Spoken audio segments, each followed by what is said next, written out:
Hello guys, welcome back to my channel and enjoy this fanfic part 2. Now let's start the fanfic. A lone figure could be seen in the fields of Hokage training grounds. In a clearing, he was sitting quietly on a rock and appeared to be meditating. Such was his aura that birds and animals from around had started rounding up around him. There was nothing but tranquility in the atmosphere along with the cold waning off due to the rising sun that marked the beginning of the day. It was 6 o'clock in the morning. Naruto had developed a strict timetable during those years, courtesy of Tsunade. His body had adapted to it and formed his own body clock. He found it very troublesome at first as he had the habit of training and lazing off whenever he was home, but eventually he got used to it and now finds it useful in maintaining a balanced and healthy lifestyle.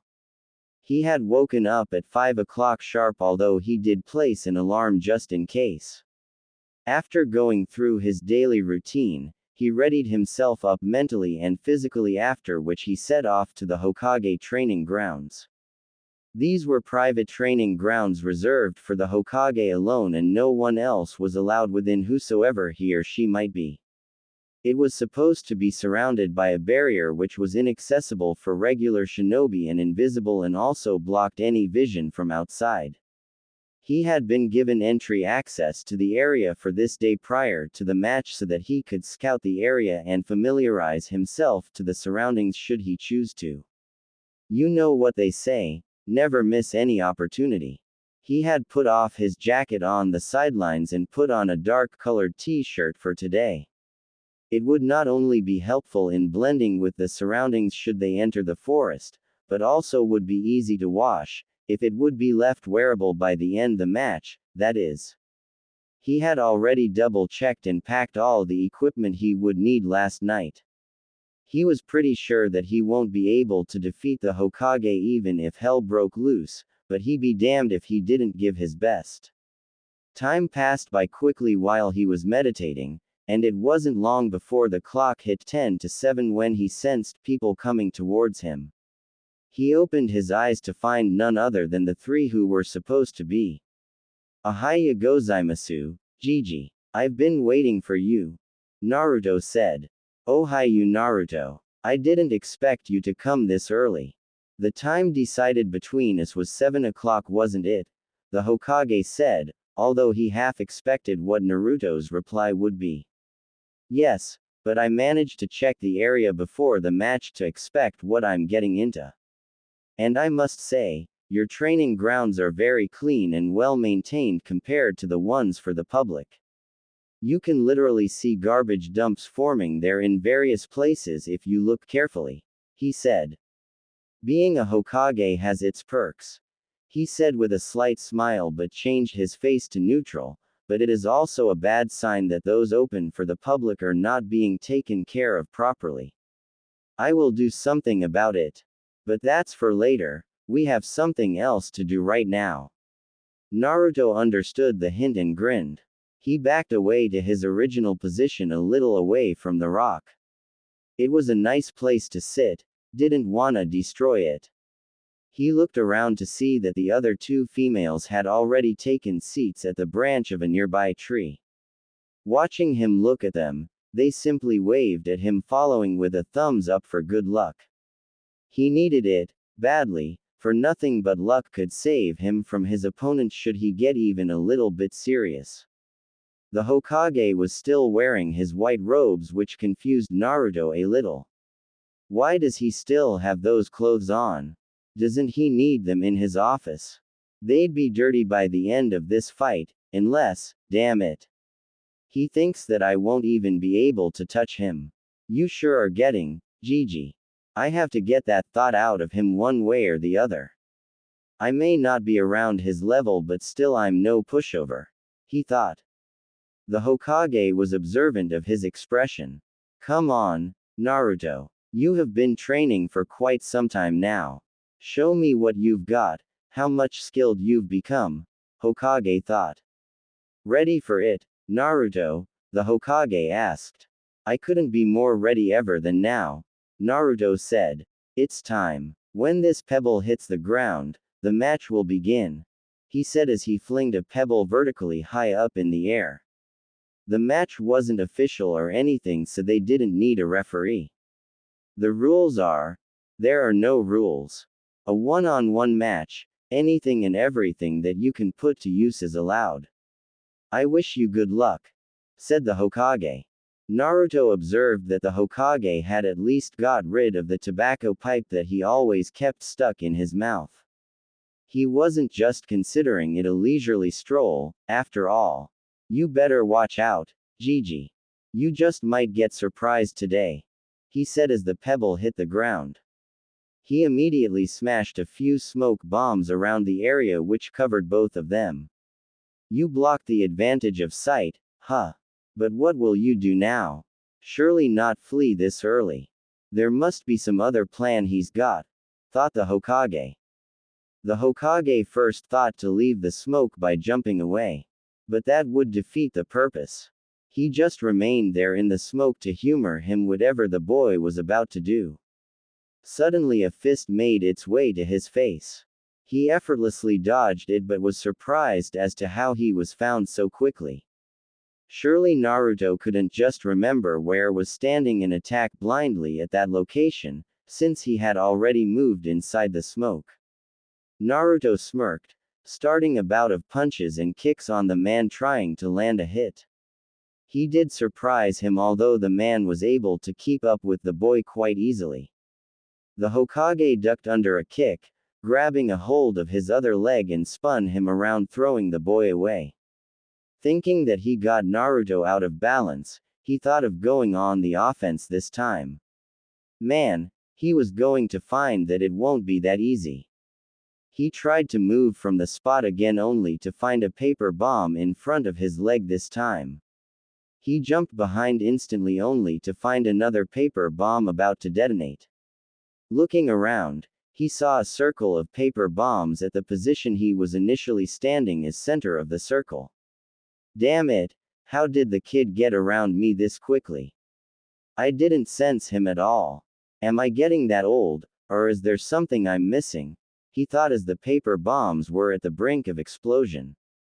The spectators saw an explosion with which all the smokescreen was dispersed, instantly replaced by the smoke of the explosion. Naruto had got his footing back and smirked as he saw the explosion. I know this was a surprise even for you. So you now at least have to remove those Hokage robes. Must be dirtier than the spectators' footwear by now, he shouted. However, his hopes weren't high for too long as he saw a protective earth barrier around him. As the barrier receded back into the ground, the Hokage retorted back. Earth style. Rock shelter. Normally he didn't announce the name every time he used a jutsu, but this could also be a training round for Naruto, so he decided to tell him. He added, it's not that easy to land a hit on me. You would have to do far better than that. But you have a point. I won't be able to get to my office in clean robes if it goes on like this. You are full of surprises after all. Trust me, this isn't the only surprise you will get today. Naruto smirked. Hee, so care to tell me how we're able to find me so efficiently? And I couldn't sense your presence at all, the Hokage asked as he took off the robes aside to reveal his usual black battle armor. This was a test to just show his skills in battle, so there was no need to keep anything secret anyways. He decided to explain. Well, you see, I am a sensory type. He conveyed the concept in a brief manner. What? Interesting, but even more of an interesting fact is that I kept my chakra signature to the minimum just in case. Not to mention that I can detect at least the presence of sensory types no matter how small or how well they hide it, Hiruzen said. Both of them had got closer to the spectators during the fight. Tsunade intervened before Naruto could say further. You see, Sarutobi-sensei, this is his specialty. He is one of the best sensors out there. It goes without saying that he can keep his chakra well hidden. Even the tiniest amount of chakra can be detected by him. If that was not enough, There is a special technique that he created, from which hiding is virtually impossible, unless of course, you're dead, she said. Yes, and on top of that, I can sense other people's emotions when my own are elevated. I'm not able to control it by will, at least not until yet, Naruto added. We suspect that it might be an effect of the Kyuubi sealed within him, as I don't know of any person who possesses the same abilities. Although there was one who could. Mito Uzumaki, my grandmother, she said. All in due time.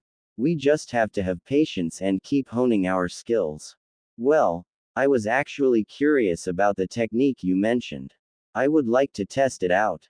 An old man like me doesn't get the opportunity to see these kinds of new things lately. Your objective is to find me in 2 minutes. I'll be waiting. The Hokage said as he shunshined away. 2 minutes. More like 10 seconds. Naruto said as he prepared his technique.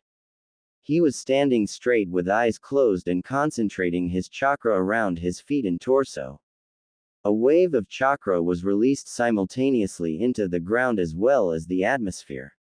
The Hokage was well hidden between the branches and leaves of a tree and kept his chakra as close to zero as he could. He had a clear view of what Naruto was doing. He could see that Naruto was concentrating his chakra around his body for some reason but couldn't understand why. Suddenly, he felt a slight disturbance in his chakra but it vanished as soon as it appeared. Did he do something? A genjutsu? No, I can't feel anything like that. But what was that just now? He thought. Naruto, on the other hand, had an all-knowing smirk with an expression that could have been heard shouting, "Found you." Before Hiruzen could contemplate and analyze the technique further, he heard Naruto at full volume. Chakra resonance. Heightened perception. And Naruto threw a kunai at him with good precision which had an explosive tag tied to it. He was forced to jump out in the open again face to face with the boy. Naruto was proudly grinning upon completing the task he was given. You managed to do it. I wasn't expecting to be found this easily. Surely this is some good technique you've got there. Care to enlighten me? Hiruzen asked with a smile. Yes, sure. It is started with concentration of chakra at the sole of my feet and around my body. But I figure you sense that much. Naruto said, to which Hiruzen nodded. After that I release that chakra wave into the ground and around the surroundings simultaneously. Although it requires more chakra above in the air than in the ground since the waves travel faster in the ground requiring less intensity. It is basically the same concept of sound traveling at different speed in different media. So leaving that aside, all I have to do is sense that chakra disturbance in the wave I released whenever it collides or reacts with any other chakra. The advantage is that I don't have to perceive someone else's chakra but only sense distortion in my own, which is comparably quite easy. It gives me an incredibly high perception, since I'm a sensory ninja. It can be understood through the same principle that bats use, that is, ultrasound. It reverberates whenever it strikes an object and the bat can sense the hurdle or the prey, he explained. Hiruzen was in awe. He never thought that a mere child could devise such a handy technique which could turn the tide in a battle. Hell, a sneak attack would be completely foiled against anyone who wields this. Ingenious, indeed. If this boy is so smart at such a young age, he might be a great asset to Konoha in the future. He certainly took after you in terms of brains, Lord Fourth. He thought, but still managed to keep the surprise hidden. That is quite a technique, my boy. And the way you explained it shows that you have studied a lot of things other than only ninja arts as well, Hiruzen said with a smile. Yes, what can I say? I like to read. It allows us to gain knowledge and experience we can never attain in our whole life with practical experience alone. And to be honest, I kinda got the idea of this jutsu from the ultrasound phenomenon used by the bats. So it's not that original. But I thought I could incorporate it into my style, Since I'm a sensor and all, Naruto said. That is good and all, but we're getting bored here.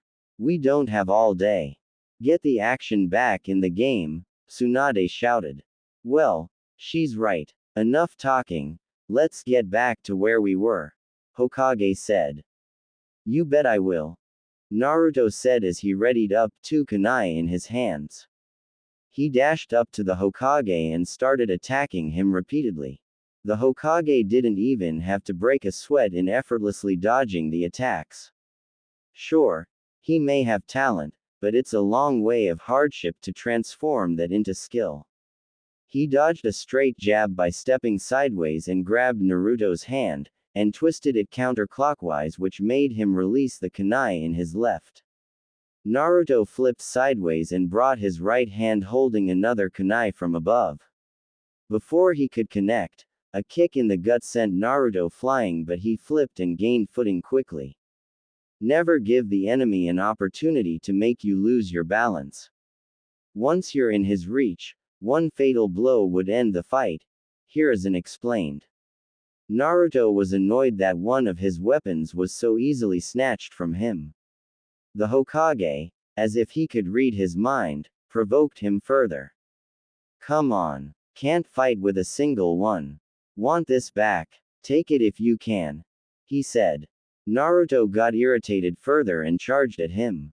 He started slashing rather aggressively at the man in hopes of landing a hit on him.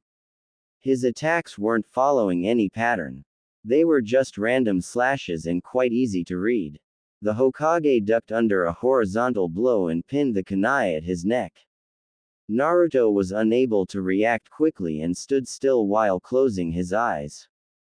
2 suggestions. The first is to never give yourself into your own emotions during a fight. Stay calm and collected whatever the situation may be. Second, never close your eyes during a battle, Hiruzen said as he hit the kunai in Naruto's hand with his own, which flew a few yards back. Now go back, and come at me properly this time, he added. Naruto was still not calm enough but kept himself level-headed this time. He dashed at the Hokage but now striked at the openings he could find. Although not good enough, he was better than before. The Hokage noticed something odd during his strikes, but decided to save it for later, keeping in the back of his mind. Having played the defensive long enough, he decided to go on the offensive. Naruto was pushed to the defensive almost immediately, and he could barely manage to block the blows, although a few were getting to him. He was among the trees before he knew it. He had been pushed back and defeated so crazily that he was forced to retreat. A few shuriken made their way onto him, so he turned upside down on the branch, barely avoiding them. Oh, so you already have learnt the tree walking exercise. Although I should have expected it by now, Hiruzen said as he landed on the next branch. Naruto's mind was racing in the tense situation as he tried to figure out a plan to somehow counterattack. He forced chakra through his feet in a burst to jump away while simultaneously threw several paper bomb-laced kunai towards the Hokage. They exploded while coming in the range of the Hokage so that he was pushed back. Naruto had managed to get out of sight from direct line of sight, at least for the time being. He was hiding in some bushes while formulating a possibly viable plan. Meanwhile, the Hokage was in the search but didn't seem to have any luck so far. Tsunade wasn't kidding when she said that he's a natural at sensing chakra. He can make his chakra flow in such a way and quantity that it can't be sensed too. This kid is not half bad, he thought. A while later he found Naruto between some trees trying to put an explosive tag around a kunai. He landed a few feet in front of him and threw some shuriken at him. To his surprise, the shuriken flew right through him. A clone, huh, nice going. But now what? He thought. He didn't get more time to ponder as several ninja wires laced with explosive tags surrounded the trees around him. He expected another round of explosive kunai or shuriken but was surprised to see a barrage of senbon needles coming around him from above. An explosive tag wall which restricts my movements. But why switch to Senbon needles? Kunai are designed for higher damage, while Senbon are designed for precision. So why would he, unless, damn it Tsunade, now I understand. The Hokage thought, instantaneously alarmed. He didn't have much time to react before the Senbon would hit him. It wasn't the damage which the Senbon would do that worried him, it was the substance coated on it. Poison. The needles were almost upon him and he couldn't dodge the attack on either side. Earth style. Rock shelter, was the only thing heard before a wall of earth covered him. As the semicircular dome was complete, all the poison-laced Senbon needles struck it from all the sides except from directly above. At the highest point of the tallest tree around, Naruto was sitting with a huge smirk, as if he had already won the match. You fell for it, Gigi. Now you have no way out. And I can definitely sense you in there. He said with a huge grin. He jumped upwards as high as he could using chakra under his feet as boost and then vertically aligned himself with the opening on the top of the dome where the Senbon weren't stuck. Clenching his fist tightly, he flew down with the effect of gravity at a high speed. This time, you can't escape. So, this round is as good as mine. He shouted as the Hokage was still sensed by him inside the wall. The impact was exponentially greater than expected, as the dome was shattered within a fraction of a second and the punch went straight through the wall, upon the man and onto the ground which was shattered too around the whole area uprooting many of the trees. The explosives around the area detonated with the disturbance and the debris was launched into all directions. Few of them hit Naruto as well although he managed to avoid the larger ones. Well, collateral damage was expected in the plan, but at least he managed to land a solid hit on the Hokage. Or did he? As he neared the Hokage, he noticed that there was no movement at all. Gigi, are you alright? I thought that you'd be able to handle it so I figured I could use full power. Hey, say something please. You're making me worried. Naruto said with concern but neared him with caution. Having reached near enough, he saw something that he definitely didn't expect. Damn it, after all that work, why am I not able to land a single hit on him? He shouted to nobody. The figure supposed to be the Hokage was slowly dissolving into the ground like mud. It also revealed a big poster on which was written, "Nice try, but not enough. Meet me back at the ground." Smiley face. Under which were a few explosive seals stuck. Wait, what the he? As he had already started retreating from the spot but not in time as the seals exploded throwing Naruto away from the shockwave. Scene break. The explosion had given Naruto various bruises and small burns but managed to avoid any major injury. As Naruto was heading back to the ground he couldn't help but stop thinking. How did he escape like that? I sensed him inside. And was it a clone all along? Or did he make it after I trapped him? Or maybe when he was inside that dome? Yes, that's it. He switched himself with a mud clone inside and fled into the ground. Damn, I was too preoccupied with sensing him in the dome that I never thought to also look in the ground specifically. I should have used the resonance technique. Man, I feel so dumb right now. Now he also knows about another ability of mine without having any damage at all. Scene break. Back at the ground, Naruto appeared in a body flicker in a few moments. Look who decided to come back. I was wondering how long you'd take. Hiruzen taunted him. Naruto was trying to suppress his irritation since this was a lesson he had been given not long ago. Never let your emotions control you. With that he threw a lot of shuriken towards the Hokage. The Hokage dodged all of them except one which he caught between his fingers. He threw it back at Naruto with a high speed while conveying in a neutral voice. Shuriken Shadow Clone Jutsu. The one shuriken multiplied exponentially into tens or maybe hundreds of shuriken which made way towards Naruto. Not being able to dodge in time, he crossed his forearms in front of him and waited for the inevitable. In an instant he felt as if his entire body was being sliced into hundreds of pieces. While the cuts were shallow, the sheer number of them overcame the tolerance of pain that he had. He fell to the ground trying to maintain consciousness after the sudden overload of pain that swept in his brain. "I'm sorry, I guess I went overboard a little," Hiruzen said with concern. Naruto heard the words of sympathy and mentally smacked himself. "No, this isn't over. Today I will show them that I am not weak. All the training and hard work wasn't for nothing. I'm not finished. Definitely not," he thought as he forcibly moved his body and started to stand up. "Bring it, the fight isn't over yet."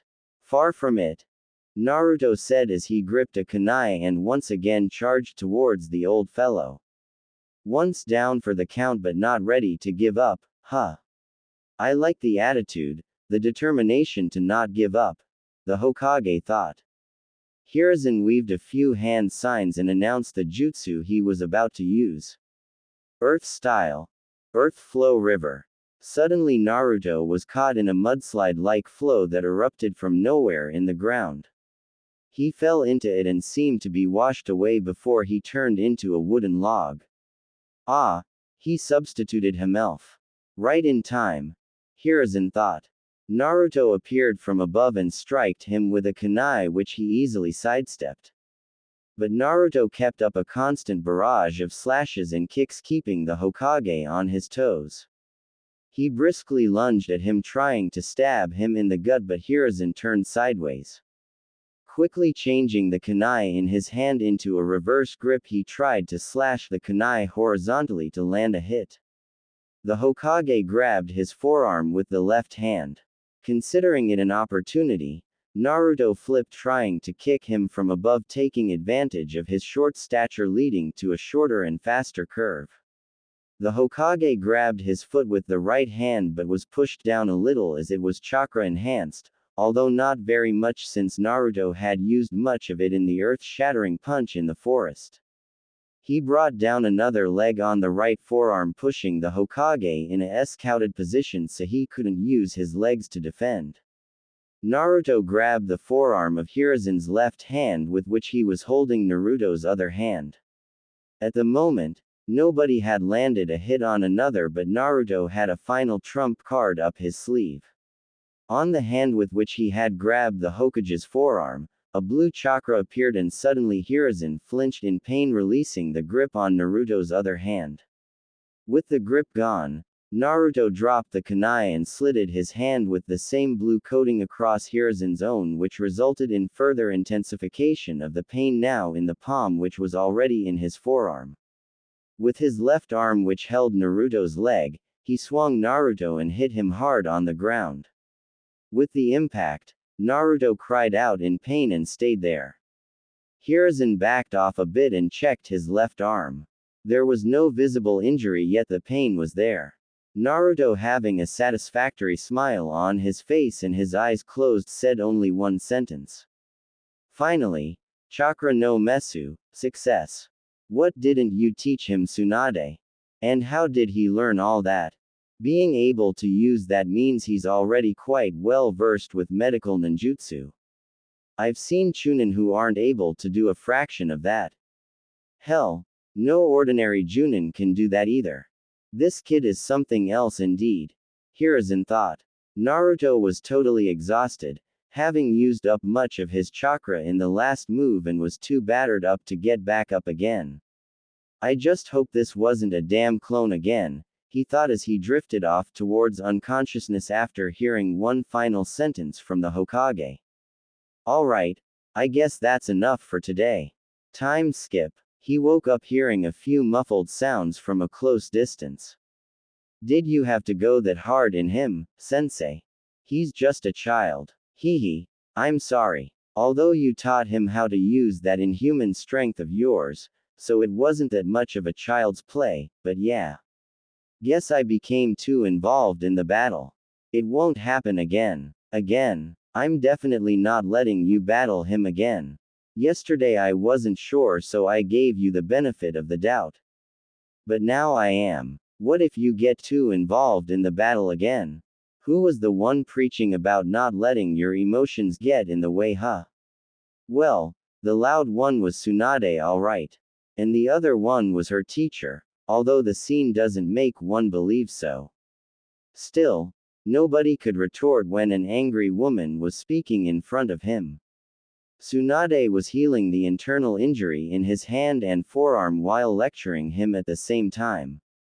The Hokage had already put the white robe back on. Naruto looked up to see Shizune healing his injuries while looking at the both of them with a concerned look. After all, watching your master arguing, lecturing her sensei isn't the best of entertainment someone can expect. Naruto sat upright with a little help from Shizune, and at the same time the Hokage's hand was also patched up so the bickering of the lady had ceased. I've healed the damaged muscles and tendons the best I could. Now just make sure to not strain the hand too much for the day and you'll be alright by tomorrow, was the last statement from Tsunade before all the attention turned to Naruto. Finally up at last, huh? Tsunade smiled. Even after traveling with her for 3 years, he still couldn't understand how a woman's attitude could change in a moment. But he decided to quit looking for an answer long ago. One could doubt that would Kami himself be able to answer this or not. Anyways, he decided to answer. Yes, thanks to Shizune-chan. I feel completely fine now, except for being tired, he said with a thumbs up. Well, it was more entertaining than I imagined, Tsunade said and then added with squinted eyes, so how was it, Sarutobi-sensei? Did you have your fun? Hiruzen rolled his eyes at the constant verbal attack of his former apprentice, but it went unnoticed due to the hat covering his face in its shadow. Ahem, yeah, I am pleased to see that Naruto has progressed so far. Especially the part where he could use super strength and chakra scalpel. Only a person who has command over delicate chakra control and medical ninjutsu can pull off these tricks. Hiruzen said and turned to Naruto. You are fit to be a shinobi at this age, that I can guarantee. But still, there's no hurry, we are in a time of peace. Continue training yourself, and become even more stronger. You'll be an exceptional ninja by the time you put on a leaf headband. And I have no doubts that you will become a Hokage worthy of his title should you thrive hard to achieve the goal, the Hokage said with a smile which reflected nothing but admiration and pride. Naruto jumped up in enthusiasm only to fall on his back due to the fatigue. He was grinning and wincing at the same time. It was weird expression but hilarious nonetheless. That's the other thing Naruto's exceptionally good at. You already know that his sensory skills are beyond great. But now get a load of this, his chakra control is exceptionally incredible as well. And that's quite something since large chakra reserves usually tend to mess up the user's control.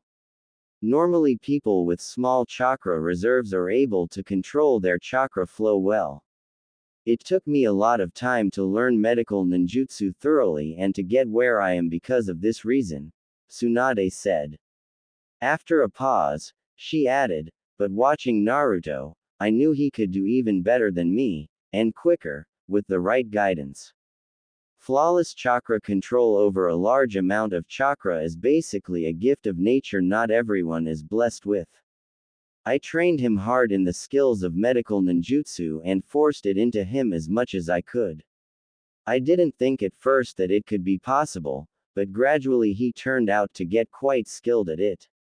Although it was something he didn't learn just because of his curiosity or natural interest in the subject but due to his empathy towards others. Looking back, it was an interesting story in itself, as she reminisced. Flashback. Hey Naruto, you can go play with Tonton if you want to.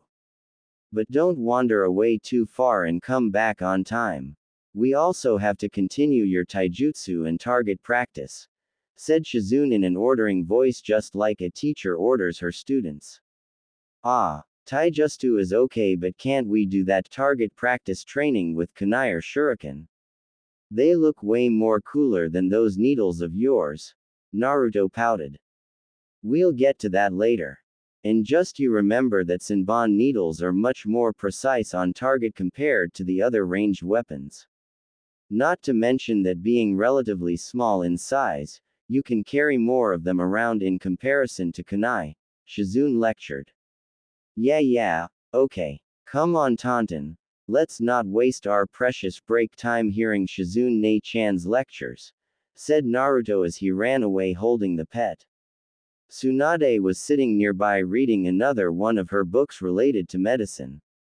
She was also quietly observing both of her other companions and smiled widely at the conversations of the pair. She was always reminded of her younger brother Nawaki when she saw him. Always outspoken, overenthusiastic and sometimes a knucklehead. Having Naruto with them had made both of the women more responsible. Tsunade minimized her drinking habits quite a lot, although the gambling was still not out of her coverage yet.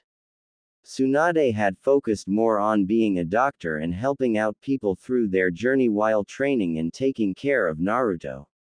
She didn't pamper him as if she was his mother, since he would grow too attached to them.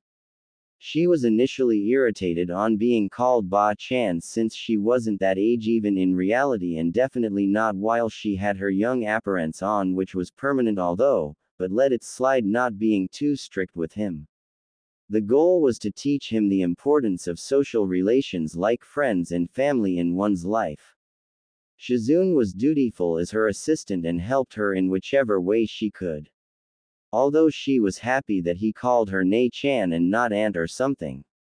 Naruto sprinted off to play tag with Taunton since hide-and-seek was totally a useless game against the pig as it could detect faint scents over wide areas. It was Naruto's turn to catch Taunton as he ran into some woods after counting to 10, hoping to find where the pig was hiding since it didn't have the ability to run as fast as Naruto could. Ironically, Naruto could outrun the pig but wasn't able to hide or rest due to being spotted easily when he was running away. Looking around the trees for Taunton, he heard an animal voice which sounded like a bird shrieking in desperation. A little scared in the fear of encountering a wild beast, he was hesitant at first, but made up his mind with an uneven combination of courage and curiosity to check it out. He looked crouching through the bushes warily to what lied on the opposite side. The guess proved true enough, as there lied a broken nest along with a bird whose left wing was bleeding profusely. Not perceived to be a lot visually, but because of the fact that there isn't much blood as humans in the first place, it was an alarming sign. He delved into the thought as to how the bird ended up in the seeming condition in the first place, but shoved the thought aside as the bird looked not too far from the cold hands of death. Although he instinctively crouched back down due to his sixth sense indicating the presence of an unknown danger around. True enough, he spotted a snake crawling its way down the tree slowly with minimal visible movement towards its prey. The snake was too close to the bird now, so Naruto couldn't risk rushing off with the bird carelessly. Somehow the bird in the nest had survived the first attack of the predator, but it was now about to be finished. Although he felt bad for interfering with nature, which beautifully contained in itself an endless food cycle with numerous food chains interlocking together, he couldn't help but sympathize with the bird in that condition. He resolved to save the bird at any cost to the best of his abilities. Slowly pulling out a kunai from his pouch, he readied himself to hit the snake in the head by performing a precise throw. Although he was confident enough about hitting a bullseye at a stationary target, he didn't have much experience in moving targets yet. What was it? What was it again? Yeah, I remember now. Red touches yellow, SA fellow. Red touches black, safe for Jack. He whispered to nobody. Cursing his luck, he examined the stripes to find that the snake was poisonous indeed. Please don't tell me afterwards that it's for coral snakes or something like that. It's just for adding an interesting line. Same thing about how Jack came to be a name in Narutoverse. Peace. Damn it. Now I can't risk any chance of failure. The snake will be guarded if I miss, and I can't take out the possibility that it could attack me suddenly, Naruto thought out loud. The possibility of the bird making it out alive thinned even more at the realization. The snake crawled a little quicker on touching the ground at the sight of its prey. As it reached the spot, the bifid tongue slipped out making a hissing sound. It raised its head upwards and then backwards in order to jerk in front with a high speed, not leaving any chance to let its prey flee, not that it was in any condition to do so anyways. But predatory instincts don't think that deep. Naruto captured that very moment to launch the kunai he patiently kept ready in his hand as the head of the snake stopped moving backwards now in order to propel itself forward. Before it could do so, the kunai hit dead on and the snake was sent flying before it hit a tree trunk hanging lifelessly. Naruto sped towards the bird, picking it up gently before racing off as fast as he could to the only one he thought could save the creature, if it could be saved. Boy, he sure hoped so. Scene break and time skip. Ba-chan, please help. Tsunade looked up suddenly with concern, having heard Naruto's cry for help. Before she could leave to find him, although, Naruto himself came running to her with an injured bird in his hands. She was relieved that Naruto wasn't in any danger himself, but also alerted that the bird was in no good condition. Please, Ba-chan, can you heal it? I don't want this bird to die of the injuries, Naruto asked, sympathy overflowing out in his voice. I'm not a veterinary doctor, Naruto. This is not an area I specialize in, Tsunade said, but looking at the sadness that built up in those sky blue eyes of his, she added, but I'm not totally unfamiliar either. I'll see what I can do, but no guarantees. Now lay it down here. Naruto did as instructed and she placed her hand over the bird and a green glow covered it. She frowned upon realizing that the problem was deeper than originally imagined. Shizune had also hurried to them after she heard Naruto shout while she was preparing lunch. Naruto, it's not just the wound that we have to worry about, there's also something else, Tsunade told him. Yeah, poison, Naruto simply stated. Tsunade on the other hand was more than surprised and asked, exactly, but how do you know that?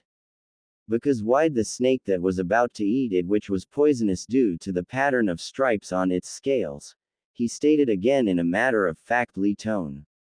You what? Tsunade gasped and shouted, momentarily losing her focus on healing the bird. Sensing that he could be in real trouble soon, he tried to explain how he had felt sorry for the bird and wanted to help it. He got a stern reply that it wasn't a good call and that will be reprimanded later, to which he silently nodded. Tsunade resumed back to healing the bird by extracting the poison and stopping the bleeding. Well, it was a good decision studying the anatomy of birds, Tsunade thought as she recollected how she had once read about birds in case a carrier messenger bird was injured and the need was urgent to deliver a message. She left the patching up for Shizune to do while demanding an explanation from Naruto instantly. Not pleased by his actions but still admiring the boy for his courage, she decided to let the matter go with some minor punishment, giving an indirect message that another reckless behavior won't be tolerated in the future. As the bird was fully patched up, it was put into a basket and left to recuperate. It had left consciousness midway when Naruto brought it back. Will it be okay, Ba-chan? He asked.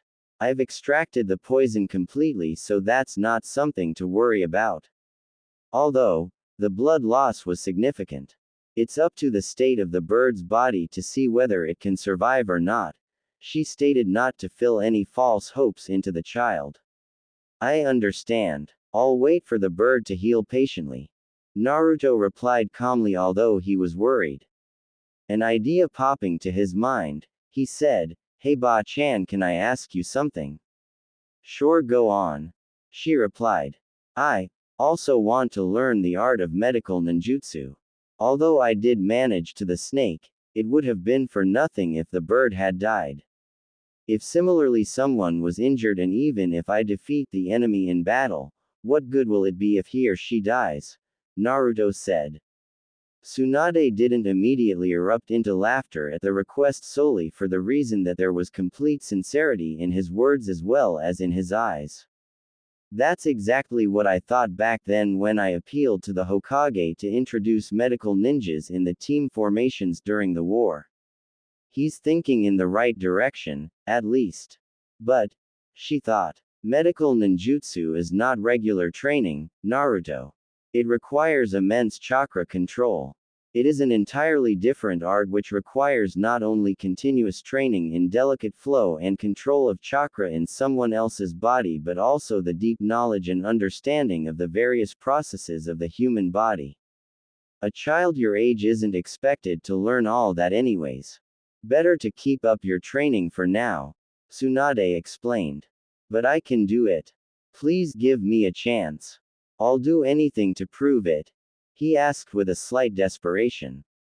Looking at his stubbornness, she said, fine.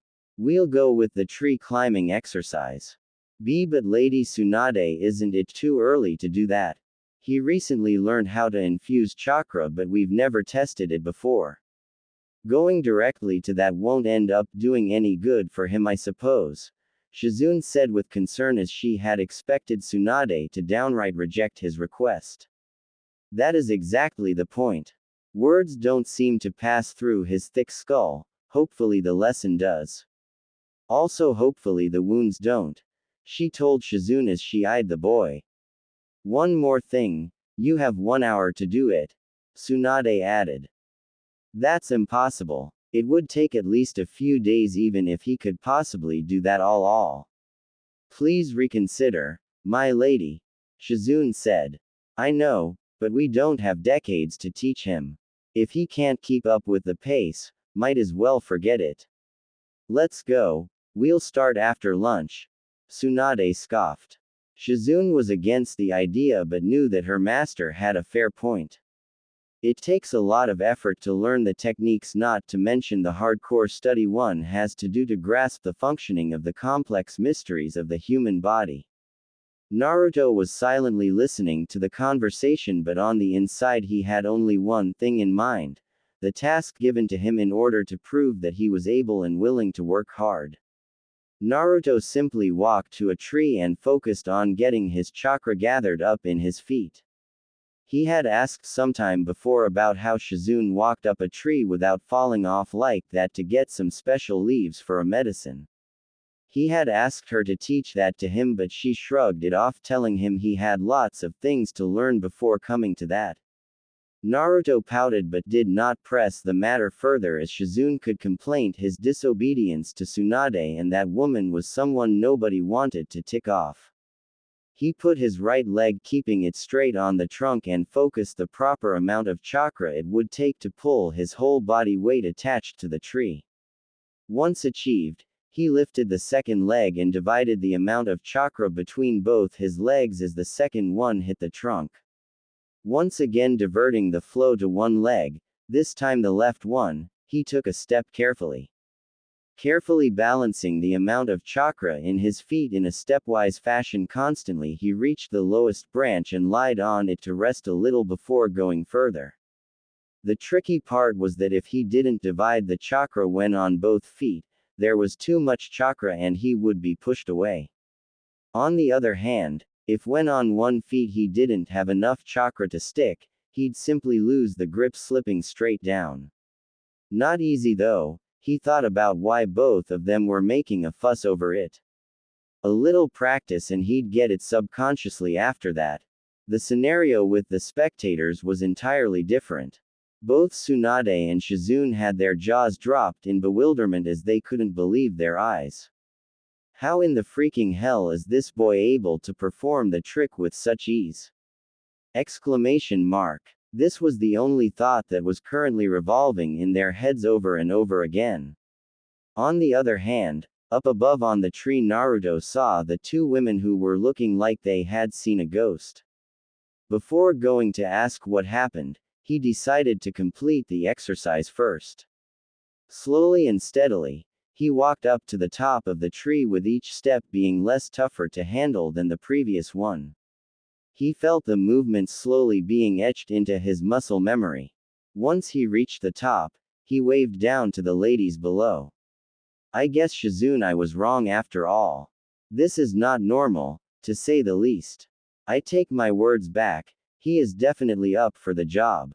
Tsunade said, having seen Naruto acing the test in one attempt rather than the 1 hour he was given. Shizune, being equally flabbergasted, nodded in agreement, saying, "Me too, my lady, me too." Naruto, upon descending the tree, asked the woman about how well he did in the exercise. "That was exceptionally well done, Naruto. I have no doubt you'll be able to learn medical ninjutsu if you work hard enough," Tsunade replied, praising the boy, although not showing the utter astonishment that was present on her face a few moments ago. Naruto grinned widely at the accomplishment that now allowed him to learn what he wanted. Tsunade was curious about something, so she crouched in front of Naruto and moved her hand around Naruto's body and was left wide-eyed. Now she understood part of why Naruto's chakra control was good. Before being questioned, although, she diverted the topic for the time being. "Come on, Naruto. Shizune has prepared the lunch, so first we're going to eat it and then we'll move on to the water walking exercise," Tsunade said. "Yes, I'll be keeping the basket along with our other stuff for the bird to rest or if any other complication occurs. You guys go on ahead and start eating, I'll join you soon. By the way, Naruto, aren't we forgetting something?" Shizune said. "Huh, what?" Naruto said before realization hit him and he mentally facepalmed. "Where's Taunton?" Both the women finished. Flashback over. The third Hokage was amazed to hear Tsunade and how Naruto was proving to be a genius of his own kind. But remembering that talent without hard work is just a blunt knife no matter how strong its metal be, he justified the quote by talking to him. "Although you have proved to be good at ninja skills, Naruto, it goes without saying that your techniques aren't refined yet. Not that I'd expect something like that from someone your age, but if you wish I can help you in doing that," Hiruzen said. Shizune said with a concerned voice, "Apologies for the interruption, Hokage-sama, but I think Naruto has had enough of training for someone his age. Probably it would be good if he spends time like a normal kid relaxing and starts the training next year at the academy. It was only an offer, of course. Naruto has the choice to accept or decline as per his own wishes. I am merely making sure that he doesn't regret missing an opportunity later on. Unlike in the times of war, shinobi aren't required to be sent out in the battlefield without proper training. So there is no pressure of any kind, but one must always be prepared," Hiruzen replied calmly. Tsunade nodded in acceptance, that she would go on with whatever Naruto chose to do. Naruto pondered over it for a few seconds and then slowly stood up this time. He clenched his right palm into a fist and slammed it into the palm of his left hand in front of him and declared, "If I dream to be Hokage, then there's no time to relax. Lots of shinobi out there are hundreds of times stronger than me and working a lot harder too. I won't give myself any excuse to be left behind. And how can I expect to be Hokage when I don't push myself harder than the others? I will continue to work hard until the day you hand that hat over to me yourself, Gigi," with a profound determination in his azure eyes.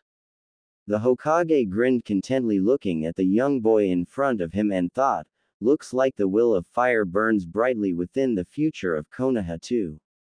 Tsunade merely smiled, expecting the reaction since she had got to know him very well during the last few years. Shizune still wasn't confident of the decision but respected the opinion of her sensei and her sensei's sensei. After all, they were far more knowledgeable and experienced. So she kept her mouth shut and silently hoped that Naruto be well whatever he did. "Then it's decided. You will be trained in the arts of the shinobi under proper guidance. Remember well, that the path from here is only going to be tougher. And you will not get a chance to back out. But when you're finished, I'm sure that you will be proud of yourself. To endure whatever hardships are thrown on your way and overcome them, is what it means to be a true ninja. The Hokage spoke wisely. Yeah, I'm ready. I will never back on my word, Dadbeo, Naruto stated. Calm down, kid. It's not like you're gonna train right now. Tsunade smacked him. Naruto blinked and rubbed the back of his head sheepishly. Sensei, you didn't tell us who is going to be his instructor.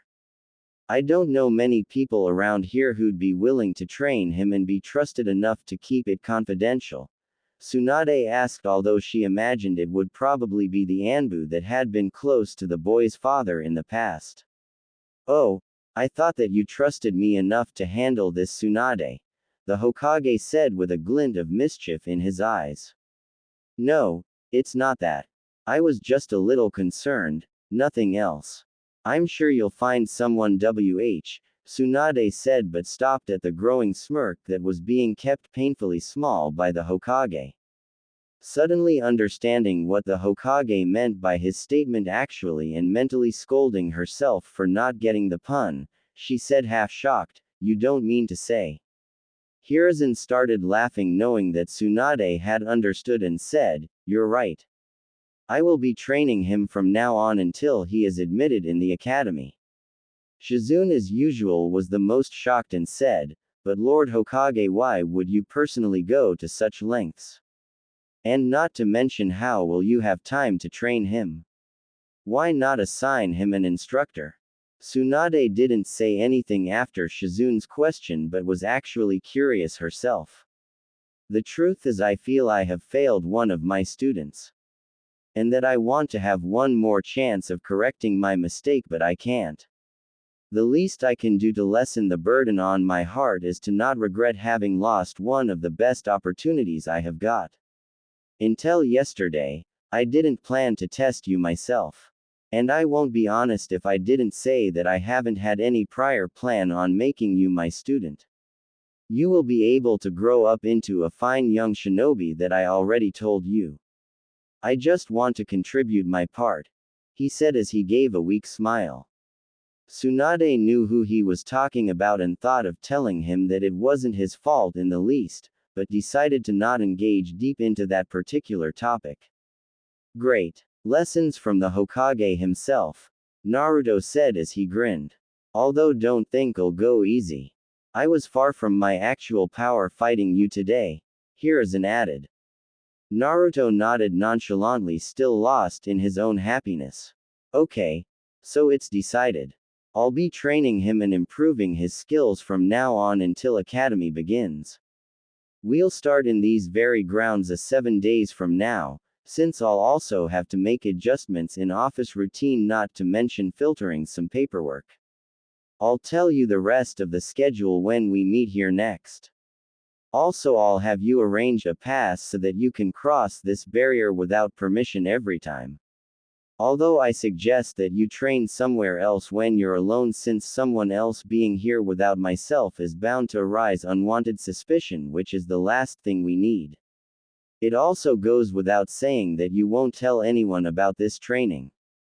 People are bound to get on my back even if someone gets the slightest hint of what's going on inside here, Hiruzen said. Yes, sir, understood. Naruto replied, paying full attention, now forming a salute which seemed comedic. There was a slight pause, after which Tsunade decided to speak. Now that everything is settled and done, we'll be leaving immediately. I entrust Naruto's training to you, sensei. And Naruto, take care of yourself. Our stuff has already been sent to the gates, so it's departure time, Tsunade declared. Naruto knew that he had to part ways with the duo, Oink Oink. Ahem, trio, today, but was still saddened that he now had to live alone again. Not that he felt alone again from inside, it's just that he had been so accustomed to being with them all these years that now it seemed a little hard to let go. Tsunade saw him come closer with his head drawn down and the bangs of his hair covering his eyes. He clutched his arms around the waist of the woman and silently stood there. Everyone knew what the emotions were and patiently let him be. Tsunade felt him sobbing lightly and put her arms beneath and over his head to give some courage to him as well as herself. She decided to talk before she gave into her own emotions of being distanced from him as she found a lump forming in her throat. Tsunade said while rubbing her hand over his hair, Now, Naruto, there's no need to be sad.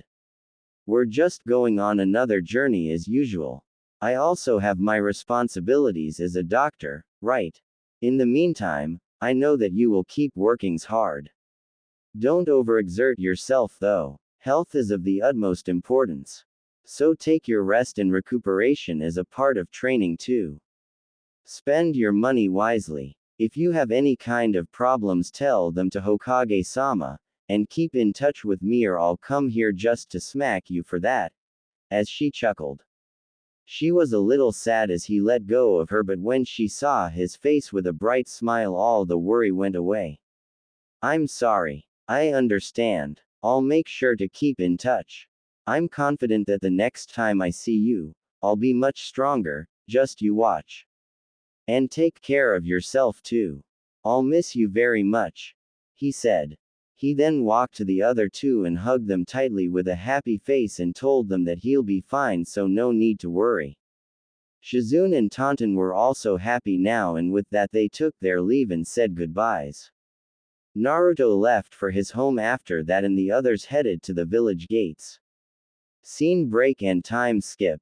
Naruto felt like his home was somewhere on the other side of the planet. The walk was extremely tiring as the fatigue hadn't worn out yet. Added to the fact that he had to be careful not to be seen around the parts, he had to put on a henge. Finally reaching his door, he released the henge. Even pushing chakra into the seal seemed like his soul was being ed out. He quickly undressed to take a quick shower and discarded the clothes aside in the laundry basket in the corner. Although they didn't look like they were in the condition of being worn again. The shower hitting the body had at least dulled the fatigue a little. Not spending much time there, although, he put on some comfortable t-shirt and pajamas and hit the mattresses on the bed without a second thought after blinding the curtains and fell into deep slumber in a few seconds. Scene break. Tsunade and Shizune were about to leave the village and were standing at the gates. The Hokage had politely asked to walk them, to which they agreed. Sarutobi-sensei, I couldn't say it back then, but I'm worried about Naruto. How will he manage everything alone? All this time we were there to take care of him. Not to mention now the villagers will be on him again. Tsunade asked him with worry reflecting in her eyes. Understanding her concern but at the same time stating the undeniable fact, he spoke wisely. I know what's going in your mind right now, Tsunade. But keep in mind that you won't always be around to protect him. He will have to stand up for himself one day or the other. The earlier he does that, the stronger he'll become. Don't forget that in all this time whatever you have taught him isn't in vain. Remember the saying, give a man a meal and you feed him for a day, teach the man how to cook and you feed him for a lifetime. With a little laugh he added, do you really think that a boy who managed to disable one arm of a cage can't even protect himself from some run-of-the-mill civilians? Tsunade couldn't help but chuckle at the statement, although it was far from the truth. The Hokage didn't try to hurt him while people out there were trying to him. But she now had faith that Naruto would be able to fend for himself and slowly turn into a fine young man. With the smile on their faces, all of them departed except for the Hokage, who bade them goodbye. Pulling the cigar out of his mouth, he thought of how he had taken up the responsibility of training the boy in his own hands. Blowing out the smoke and turning back to resume to his duties as the Hokage, he said only one sentence. Well, at least things are starting to get interesting. It was somewhat around afternoon when he woke up. Groggily, He made his way to the kitchen. There was just the water supply, so he had to bring his own glass from the backpack. After being a little refreshed, he looked around his home. It was as empty as he had first seen it. He had to get a lot of things that one would need in a place to live. The items he had back in his old house were barely in usable conditions back then, so being kept in store for all this time must have rusted them halfway through if he were to guess. There might be some important or usable stuff in there, but most of it was now basically useless. Thinking of his old house, he was reminded that the Hokage had said something about that one belonging to him too. So maybe he could make some use of it. Nah. On second thought, those irritating villagers must still be prying around in hopes of pranking or beating me up again, now that it isn't unknown that I'm back in the village. I could beat the crap out of them now before they could say demon, but I guess I shouldn't cause unwanted attention. I'll leave it be for now, I guess, he thought. He unpacked his backpack completely and put various stuff in their proper places. A part of his study table was occupied with important books and scrolls along with the rest in the cupboard. The wardrobe wasn't much filled with the few sets to clothes he had. The kitchen, dining room and the bathroom were almost the same as before. After all, he was traveling constantly, so the stuff to be carried was just the essentials. I would have to ask Gigi about that. I don't exactly know many shops around here, and I don't have the kind of money with me either that would be required to buy these kinds of stuff, Naruto said with a hand on his chin to no one in particular. This was expected, as throughout their travels all the financial tasks were attended by Shizune alone. Naruto was too young to do this kind of work, and Tsunade, well, she'd gamble it away when she had the chance. He changed into something more presentable, as he couldn't just roam around in pajamas. He had gone to check the clothes that he had wore during the match, and well, he was right. Those weren't in the condition to be wore anymore. He had to get replacement clothes as well as a few extra pairs. He went to the wardrobe and put on the usual white t-shirt with the orange jacket and black pants. Tucking the pouch with the ninja tools around his hip, he was now ready to move. Given that the seals were so tough, he didn't have to worry about anything being damaged or stolen. No civilian had the balls or skills to break through the barrier. And he didn't think any ninja would have a reason to break into his house. Yeah, shinobi hated him too, but they were disciplined enough not to indulge in any unlawful activities. The punishment for a shinobi was tougher than that of the civilians, since the shinobi were comparably privileged and were expected to uphold the law and order, not break it. Scene break and time skip. At Hokage's office, the Hokage was busy sorting out the piles of paperwork that was scattered on his desk as well as around it. Sometimes he wondered if using a Kaiden jutsu to burn it up would do any good. But Kami knows how. He would get an equal amount the next day he'd come. He heard a knock at the door. Not expecting anyone at this time, he raised his guard a bit and ordered the person to come in. The door opened and an all-familiar face characterized by whiskers came into view. The Hokage was immediately relaxed that it was just Naruto who came to see him.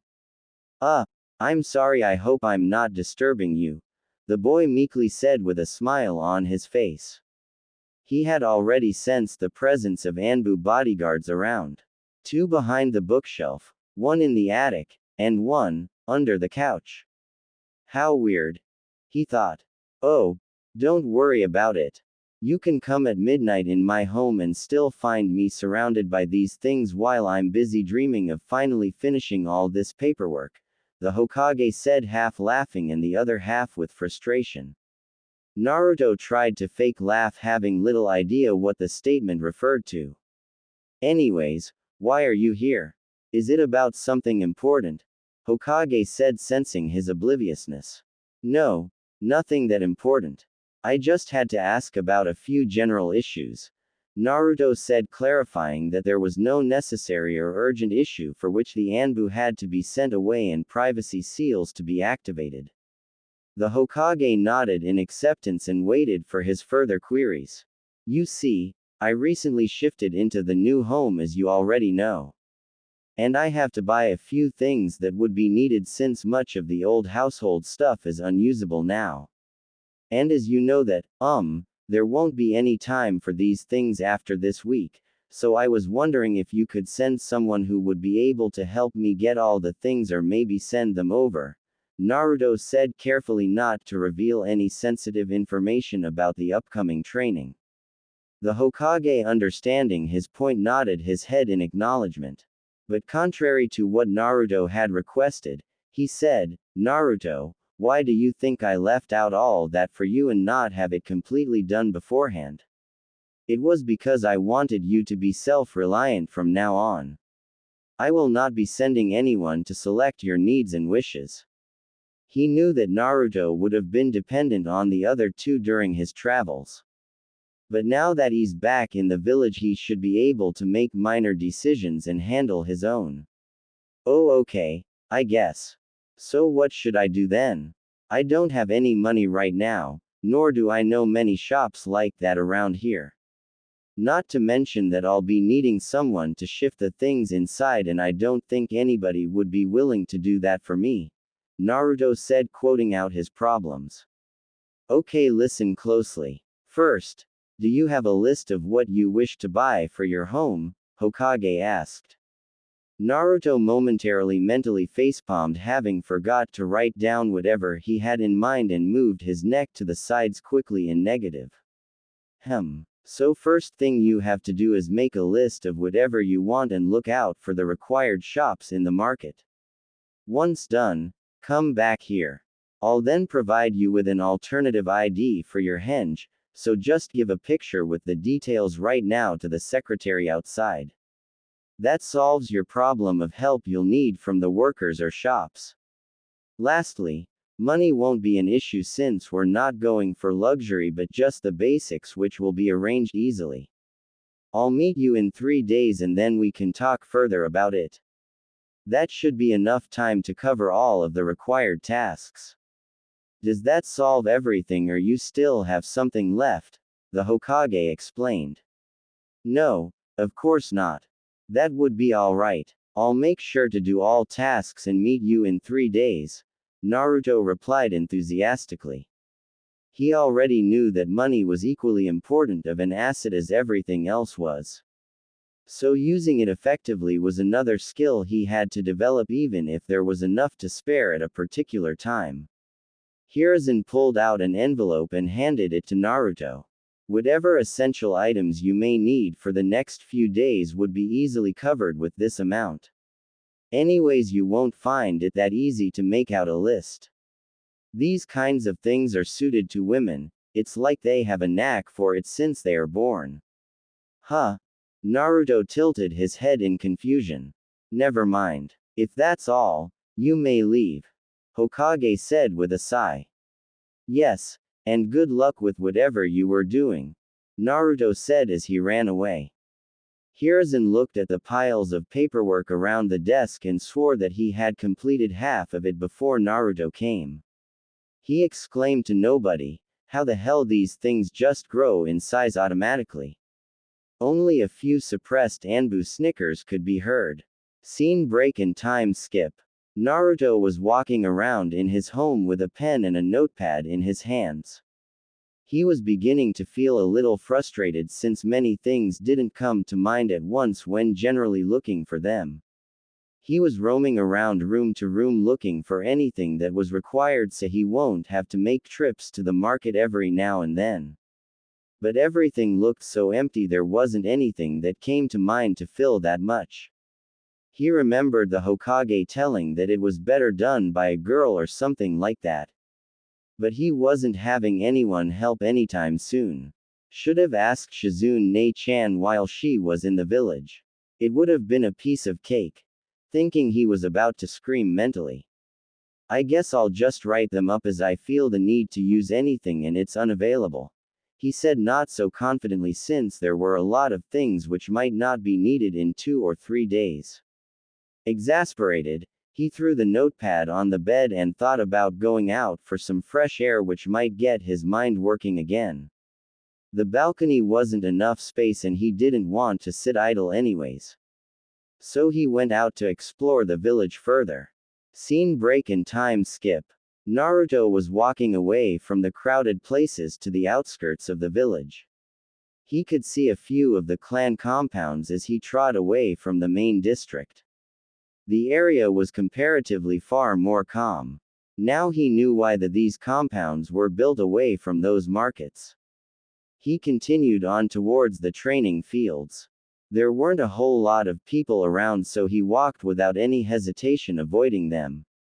Although he did have some curiosity, so he suppressed his chakra and went on to look at a random training ground where he could sense a few people.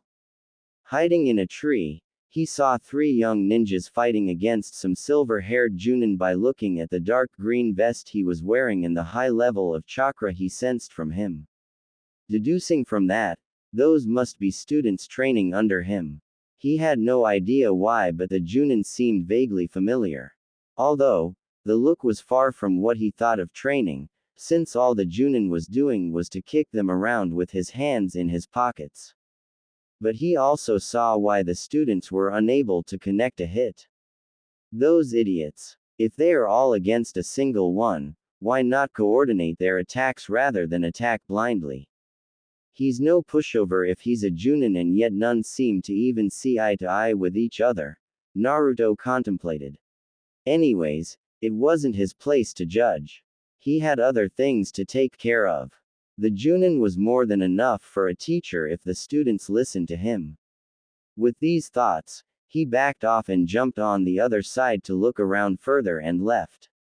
On the other side, the Junin wondered if he had seen someone leaving the place from the corner of his eye, and also squinted at the fact that why he couldn't sense him at all. Time skip. After going through various training fields, and obviously avoiding those belonging to individual clans, he reached a certain overgrown field resembling a deep forest which looked abandoned, due to all the locked gates and fences he could see surrounding the entire area. He would have moved on quite willingly until he sensed a lone chakra signature somewhere around in the middle of the center and edge of the forest. Is someone training in this place? But it's locked, so why would anyone go in here? There are lots of other places. Can it be that someone got stuck inside and can't find a way out? This place seems like one can't navigate easily enough. Should I go inside and check? Or maybe I should just walk away. Should I ask Gigi? But what if someone's in trouble right now? What should I do? Those were the thoughts running in his mind as he scrambled around, his hands on his head in frustration. Not to mention he was a little scared of the appearance of the place, added to which he didn't know the territory inside. On the other hand, leaving a needy person who might require assistance as soon as possible alone in such a place while he could help him was something he could never do. So, without any more delay, he leapt over the gates and fences in an acrobatic manner and landed on the other side. Running deeper into the forest, what he missed in the hurry was a signboard further ahead on which was visible a danger sign of skull and bones, and what was written under it could be read. Training Area 44. The Forest of Death. Time skip. What the hell is this place? I've been here for half an hour at most and almost been eaten 5 times even when I'm being so careful. What in the world is this person thinking of roaming around here? Naruto said out loud as he leapt away at branches. The chakra signature was still further away, but he could sense that it was getting stronger as he got near. Hope I'm not too late. If someone is actually in trouble, that is, he thought. He increased his speed to reach the destination quickly, but was again interrupted by a giant spider along the way. Getting annoyed, he one-punched the spider down with his enhanced strength and trod forward hastily. Finally reaching the person he was looking for, he hid in the tree shadows to look at him. Wait, it's a her. The person standing there was a girl in her late teens having violet hair tied up in a ponytail. She was wearing a coat and mesh bodysuit underneath, but the coat fairly covered almost all of the upper half of her body closely. She had a leaf headband over her head. He decided to approach her warily but was surprised when he sensed a similar chakra behind and a kunai was on his neck before he could turn. Looking for someone, little guy? A feminine voice asked. He saw the woman in front of him disperse into snakes. It was a snake clone, huh? Never saw one before, he thought. How did you know I was here? He asked. Well, I can sense people now and then. Although you're just a little brat, so you won't have any chakra at all. It had more to do with the fact that I heard a loud noise from that very direction, she replied. Oh, it was at that moment I punched the spider down, he facepalmed mentally. He thought of the options he had at the moment. Either he could elbow the girl fast enough and then engage in a fight, or simply surrender and talk nicely. Given that she was roaming around here in this place crawling with all kinds of deadly creatures, she was no joke. But most importantly, she was a leaf shinobi, and that was enough to give her benefit of the doubt. So he chose the latter. I was looking for you. I mean no harm. I'm a little scared of it right now, so could you please remove this kunai from my neck? He asked politely. The girl made no movement for a few seconds but then removed the kunai, guessing no harm could be done before listening the matter out clearly. He was just a young boy after all. Okay, but if you wanna talk, let's sit someplace, she said as she jumped down. Both of them sat near the base of the tree while the girl demanded why he was after her. I was roaming around the training ground but sensed a single chakra signature here. I thought somebody could be in trouble, so I may be able to help, he explained. So, you want me to believe we're able to sense my chakra from far outside the fences? What are you, 9, 10 at most? Sensory ninja or a different class altogether? Most Chunin can't sense that far. Who are you kidding, brat? I thought you just entered by mistake and were expecting someone to save you, she said. No, I did come here in case you needed any help or something. And don't underestimate me just because of my age, Naruto retorted, a little offended. Calm down, brat. Well, I guess I can't deny the fact completely since you managed to walk through the forest while you look mostly unharmed, she said, eyeing him. HMPH. He just said, turning his head sideways. Okay. I never got your name. Care to share? She asked rather nicely, which seemed a little forced. Naruto Uzumaki. I hope you'll tell me yours too, he replied. Anko Mitarashi. Nice to meet you, Naruto. Wait, aren't you that kid who? She stopped mid-sentence. It's alright. I know what that's about. Nice to meet you, Anko-san, he said. They made small talk about things here and there. He got to know that she was also like him, as some villagers treated her badly too, although not to an extent as much they hated him. It was because of the snake Sanin that she was put under guidance of a long time ago. She was thus also mocked as the snake bitch due to the curse mark he had used on her. That's why she roamed around here since she was young, because no one dared to step foot in this forest and she was well acquainted with the surroundings. But now she was a Chunin and no one dared to mess with her. She was empathetic towards him, that's why she did start to like to talk around him. So why exactly were you taking a stroll in the middle of the day here? She asked. He rubbed the back of his head sheepishly and told her about the list he had to make to manage his home. Also how he miserably failed to do so, in the first attempt at least. So he went outside to explore and get some fresh air. What? That's nothing to be worked up on. If you want, I'll be glad to help, she said. Naruto was momentarily relieved that someone could help him, but still wasn't sure if she was trustworthy enough to be shown his home. She picked up his hesitation quite easily and thought of the only way to gain someone's trust, that is, to put your own trust in them. She motioned him to follow as she said, "Come on." Naruto was not sure of what to do but decided to go along as long as there wasn't any danger. Not far from the place where they were originally, she stopped in her tracks where two giant trees stood closely while their roots were intermingled above the ground. Not easily visible, there was a hut that was built rather unprofessionally using the tree roots as foundation and using wood around them. As they neared it, Anko opened the gate and asked Naruto in. He was surprised to see that it looked cozy on the inside. Also, it was rather impressive as it was decorated and also well organized. He was a little ashamed that he couldn't even figure out a simple list while she seemed to have used up every corner of the space effectively. Welcome to my heavenly abode. This is the place I come to rest and relax where no one disturbs me. It is like an oasis in a desert, an island in the ocean, a mountain between the clouds, whatever you may call it. I don't like my house in the village that much, so I spend a lot of time here in this place, she said.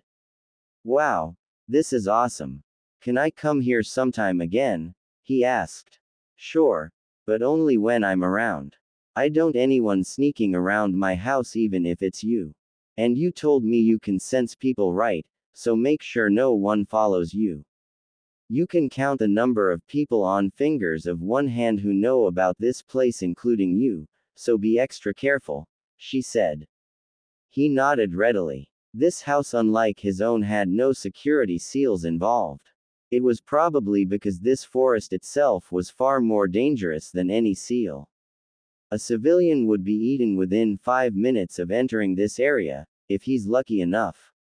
Naruto also felt reassured that he could trust the girl enough if she was willing to share her secret with him. In any case, he knew he did need some kind of help to be able to make that list.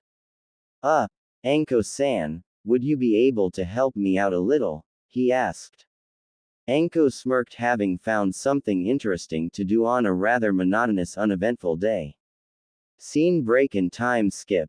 Both Naruto and Anko reached his home. Anko waited for him to unlock the door but barged in right before him as she was getting impatient, since he had to henge into a civilian and they couldn't cause attention. Also, he had to buy the groceries to cook lunch. Casting off the sandals aside, Anko ironically took her time as if speculating each and everything that could be used to make the place lively. Naruto quietly followed her, wondering what could be done by watching empty walls and cupboards. After what seemed like eternity to Naruto, Anko finally concluded up whatever she was doing and faced him. They were currently in his bedroom. I must say, kid, you have got a great apartment for just yourself. But what it lacks is liveliness. It's so depressing. I've seen prison cells better than this one. You're lucky I'm here. Don't worry, just grab a pen and paper and write whatever I say, Anko said. The reason the wall looked completely empty was that Naruto had stored away the photo frame of him from his travels, since he was worried someone might pull the pieces together and know about where he's been the last few years. After all, there is always a chance someone might break in. Naruto did as instructed and brought the notepad he had been working on and showed Anko whatever he wrote. She tore that page and threw it away, instructing him to categorize all the stuff. Once done, she started rambling different types of things and Naruto was struggling to keep up. How is she even thinking of all kinds of that stuff? What the hell some of these things even mean? Man, this is great. Gigi will be surprised I was able to complete the list.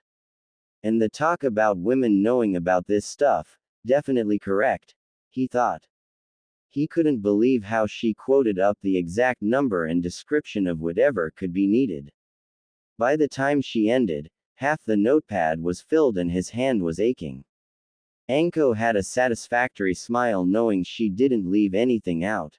Wow, that was awesome. It's like you are an interior designer or something, he said. Anko just laughed loudly and replied, Believe me Naruto, I'm not at all an expert in these nids of things. You should check the women out there who know the real stuff. Naruto just gaped in awe as to how someone could be better than this. But again, there was much in this world he didn't know about yet. So how are you gonna buy these things again? I don't think a kid like you would have enough money, she asked curiously. Well, Gigi said it won't be an issue, but I would have to cross out some of the less necessary things, he said, not wanting to be direct about it. Who are you talking about? She inquired. Well, the Hokage, of course, he replied. Lord Hokage? She shouted in surprise. Hey, why are you shouting like that? He said. I'm sorry. It isn't a surprise, although since he also helped me when that Basta Hem man left me with this curse. I will always be grateful. She said. Yeah, right. It didn't sound like you were surprised. He rolled his eyes sarcastically. Shrugging off his comment, she said, so, when will you be buying all these things? I can drop by to help. It's not like I have anything better to do. I'll have to show the list to Gigi first. He asked me to come after a few days to talk about some things, he said. Okay. I'll be at Amaguriyama, the dango shop, for next 4 days in the morning for breakfast if you want to meet then. If you are late than that, I won't be able to help since I have a mission afterwards, Anko said. Knowing the location, which wasn't too far from Ichiraku's, he nodded in affirmation. Thank you for helping, he said. Don't mention it, as I already said, I have nothing better to do right now, she said as she left. Great. I didn't even imagine it could done that easily, he said, but then a realization struck him. What am I going to do now to pass the time? Time skip. 3 days later. Naruto was currently standing in front of the gate of Hokage office around late morning. He had passed the time mainly by studying the scrolls and books that Tsunade had left with him. He did buy a few novels from the shops using a henge to pass the time, but those were quickly finished. Other than that, there wasn't anything that he considered even vaguely interesting at the time. He had also given the required details for the alternative ID that were needed the next day. He had to cut short the list now instead of trying to fill it. At least this was easier. He crossed off most of the decorative stuff and also the things without which he could manage easily enough. He knocked and waited for the Hokage to permit him to enter. Once he opened the gate, he saw that the Hokage had cleared up most of the paperwork already, or maybe burned them to ash, who knows. He exchanged greetings and then came directly onto the topic. I have made a list of whatever items that I need like you told me. Here, you can have a look, Naruto said as he presented a different notepad on which he had neatly written the final checklist. The Hokage was impressed to see that he had indeed written down everything that was expected.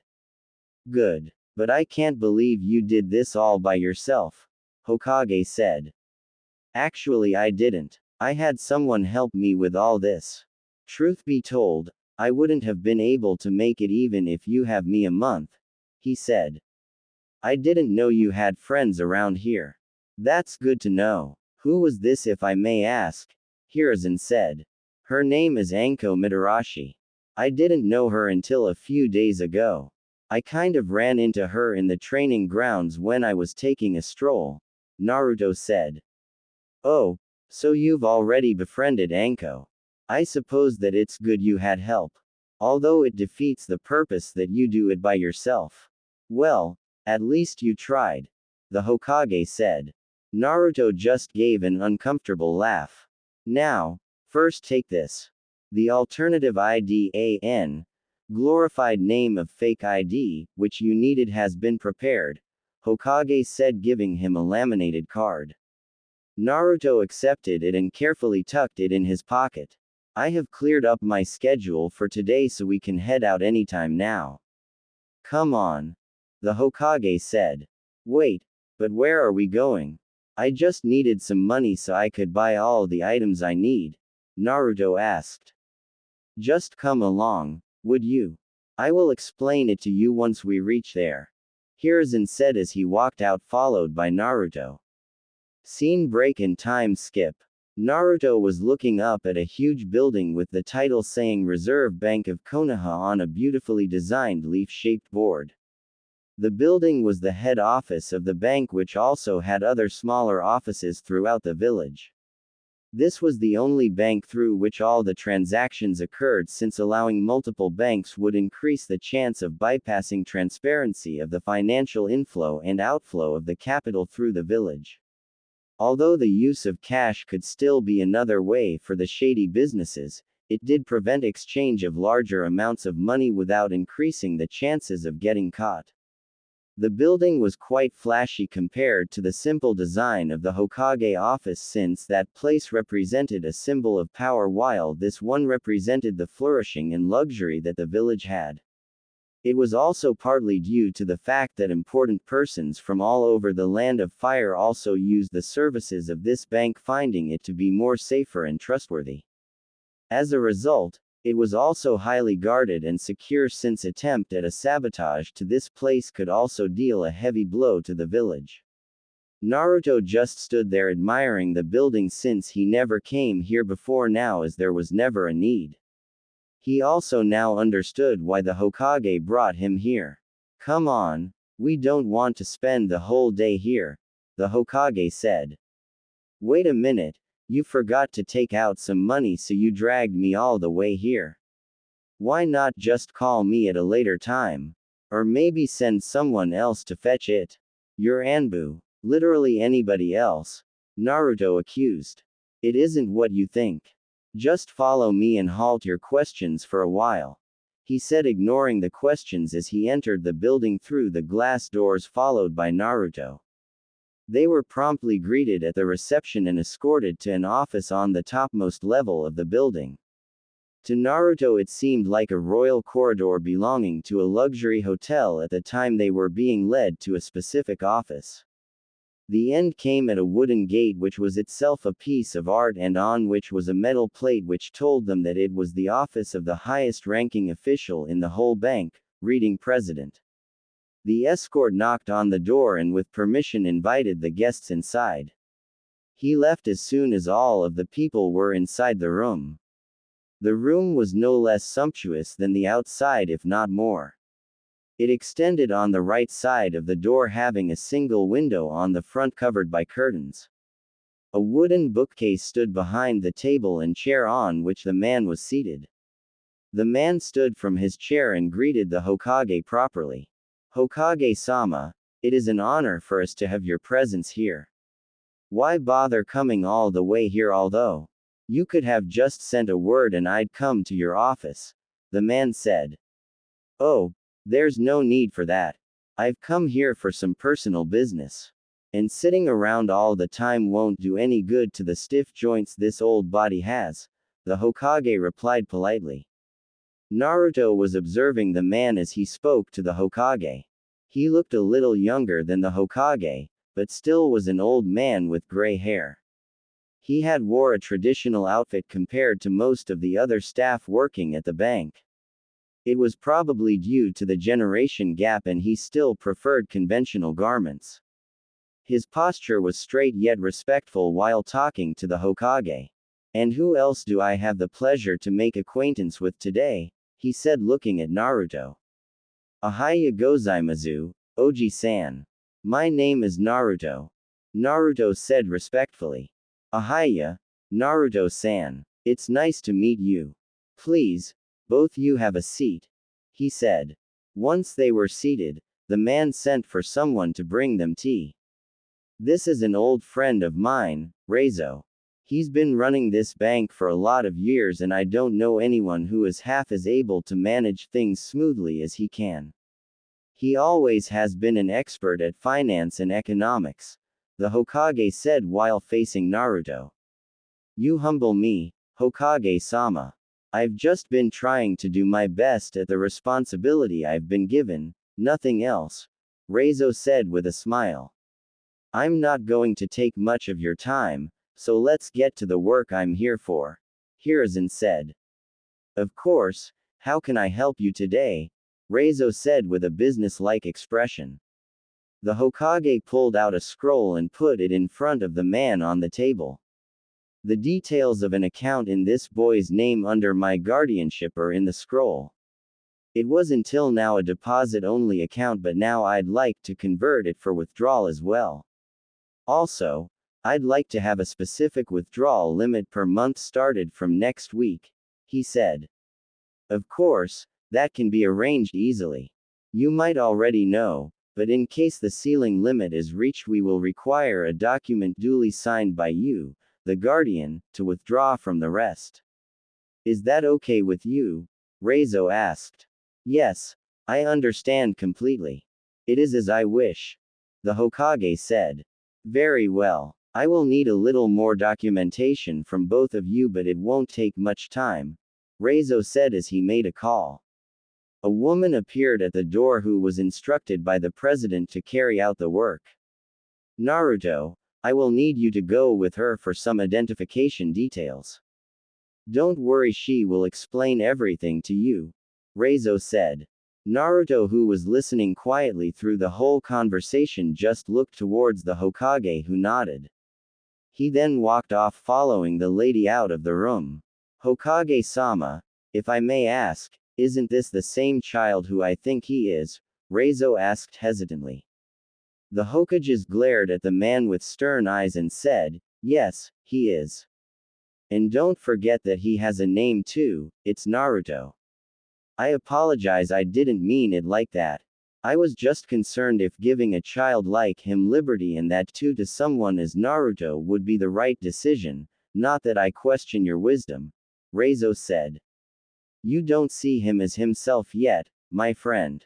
He will be an exceptional shinobi someday and a great asset to the Leaf Village. Remember my words, and maybe sometime in the future when you recall them, you may understand, the Hokage said, sipping his tea. If you say so with such confidence, I don't have any doubts myself. I do hope you're right, for the best of the village, Hiruzen-senpai, Reizo said with a smile on his face. After some time, as they made small talk, Naruto returned with the same woman who was holding a bunch of documents and an envelope. Sir, all the formalities are done except for the guardian's signature in a few places, she said, handing over the documents and the envelope to the man. Reizo got the signatures from Hiruzen and handed over all of them except the envelope to the woman who left the room. Handing over the envelope, Reizo said, this contains all the things related to this account, including the debit card. The ceiling will be started from the next week, which will be 15,000 ryo as mentioned in the scroll. Is there anything else I can help you with? No, that will be all for today. Thank you, Reizo, the Hokage said. The pleasure is all mine, Hokage-sama. And it was nice meeting you, Naruto-kun. I hope we meet again soon, Reizo said. Thank you, Reizo-san. It was nice meeting you too, Naruto said politely with a slight bow. With that, they left the office and once again were in the front of the office building, but facing the opposite side. Now that we have completed our work here, do you need anything else? The Hokage asked. Actually, there is one thing that I wanted to ask.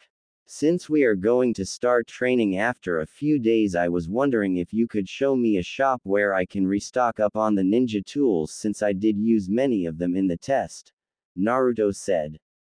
Oh, sure. I have just the place in mind, the Hokage said as he started walking, followed by Naruto. Scene break and time skip.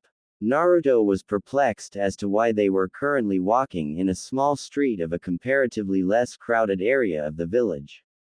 Surely there would have been many shops in the main market too.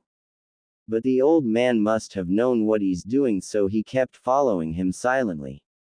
After making a few twists and turns, they finally reached a shop at the corner which looked like it had seen better days.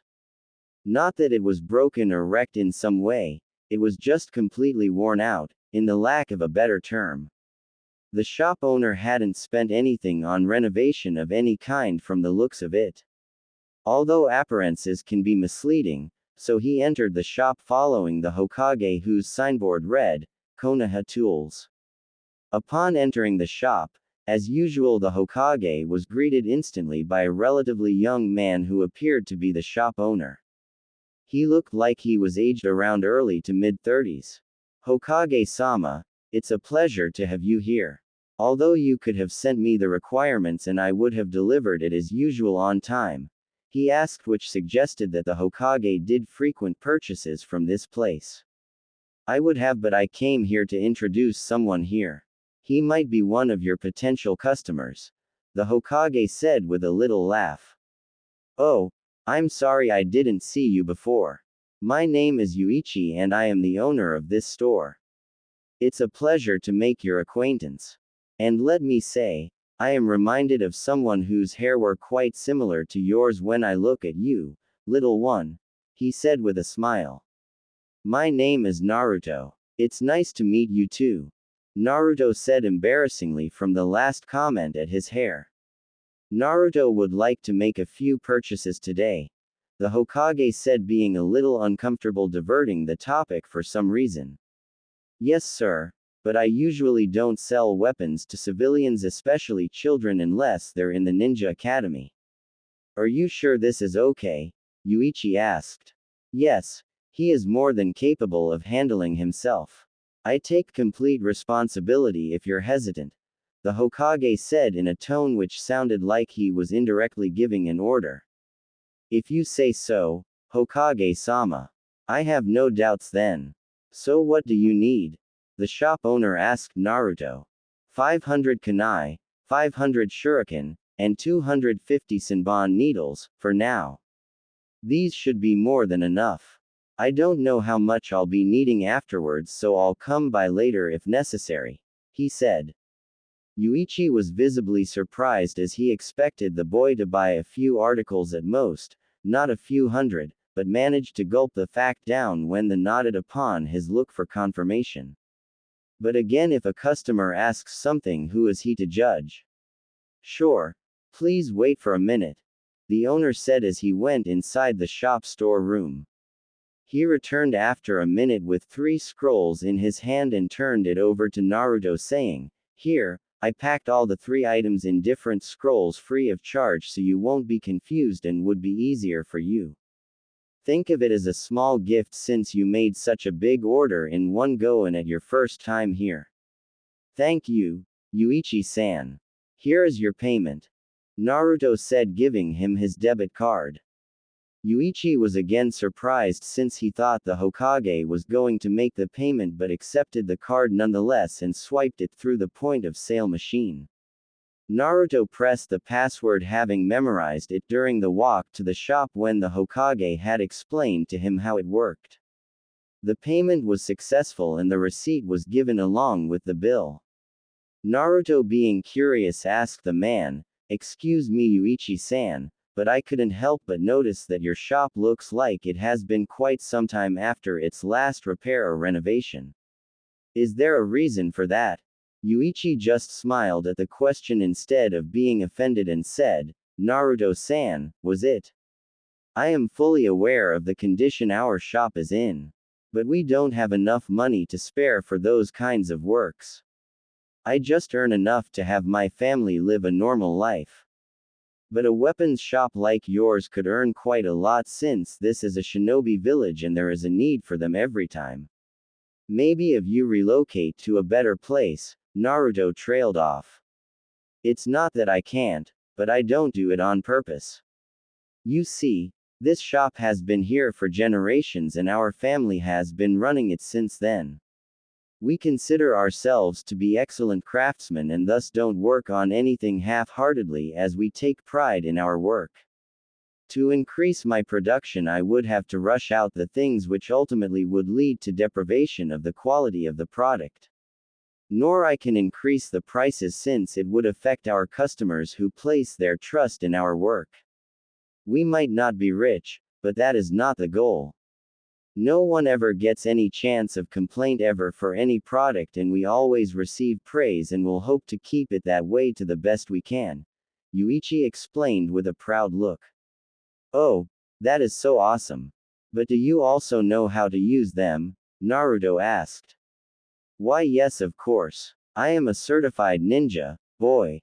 Although I opted for early retirement since I was more interested in running this place and working on ninja tools. Let me tell you something interesting. One of my teammates on my Genin team was none other than whom you today know as the fourth Hokage. My daughter too has joined the academy this year. She has also shown some interest towards ninja tools, so maybe one day she would take over running this place, although that's still uncertain, Yuichi replied. Paying no heed to the last statement about his daughter, Naruto excitedly asked, Whoa, really? You were on 4th Hokage's team. Please tell me about him, he's practically a legend. Laughing at the boy's excitement, Yuichi said, Yes, I was. Actually, I was ahead of him initially in the academy, but due to his exceptional rapid progress, he was promoted 2 years to our batch. When we became Genin, we actually had to struggle to keep up with him. He quickly outshone everyone else as he had already made it to Junin when we became Chunin. He practically won us a war single-handedly soon after becoming the 4th Hokage. After the war, I retired and started working here. He was in a true sense what a prodigy could mean. Naruto's eyes were gleaming with stars after hearing so much about his role model. The Hokage was quietly listening to the talk while observing Naruto. Thank you for everything, Yuichi-san. I hope to see you again real soon. Maybe you could tell me more about the 4th. Naruto said. It's my pleasure. I would love to boast about my friend to anyone who wants to listen. Although it's a shame that he isn't among us anymore, I am proud as a friend and a citizen of the leaf that he courageously laid down his life for the sake of the village. Anyways, it was nice meeting you, Naruto, Yuichi said as he shook Naruto's hand and bowed to the Hokage. With that, the duo exited the shop leading to the Hokage, asking Naruto again, So is that all, or do you need something else? Thinking for a few seconds without any important work popping in his mind, he replied, No, nothing comes to mind as of now. Thank you for sparing some time for me. It would have been a hassle without you around. Now I just have to meet Anko-san tomorrow and we will go shopping and that's it. Don't mention it. And also keep in mind not to overspend. No matter how alluring, if you don't need it then don't waste your money, the Hokage advised. Sure. I will keep that in mind. Also, I wanted to ask something. Won't the money get totally depleted eventually if I keep using it? Also, I don't even know how much is it or how an account in my name exists in the first place, Naruto said. The Hokage thought about what to answer the kid. The initial amount of money which was deposited to his account instead of Tsunade's was due to her request that the journey undertaken by her for the 3 years was solely for Naruto's sake, and therefore it was only fitting that Naruto use it in the future. An S-rank pay for a 3-year mission was a considerable amount, which was easily few million ryo. This was also the reason why some shinobi after such harsh or long missions took their time relaxing in leisure, since money wouldn't be an issue for at least some time. Although surprisingly, it was the other deposit which made up most of the part currently in the account.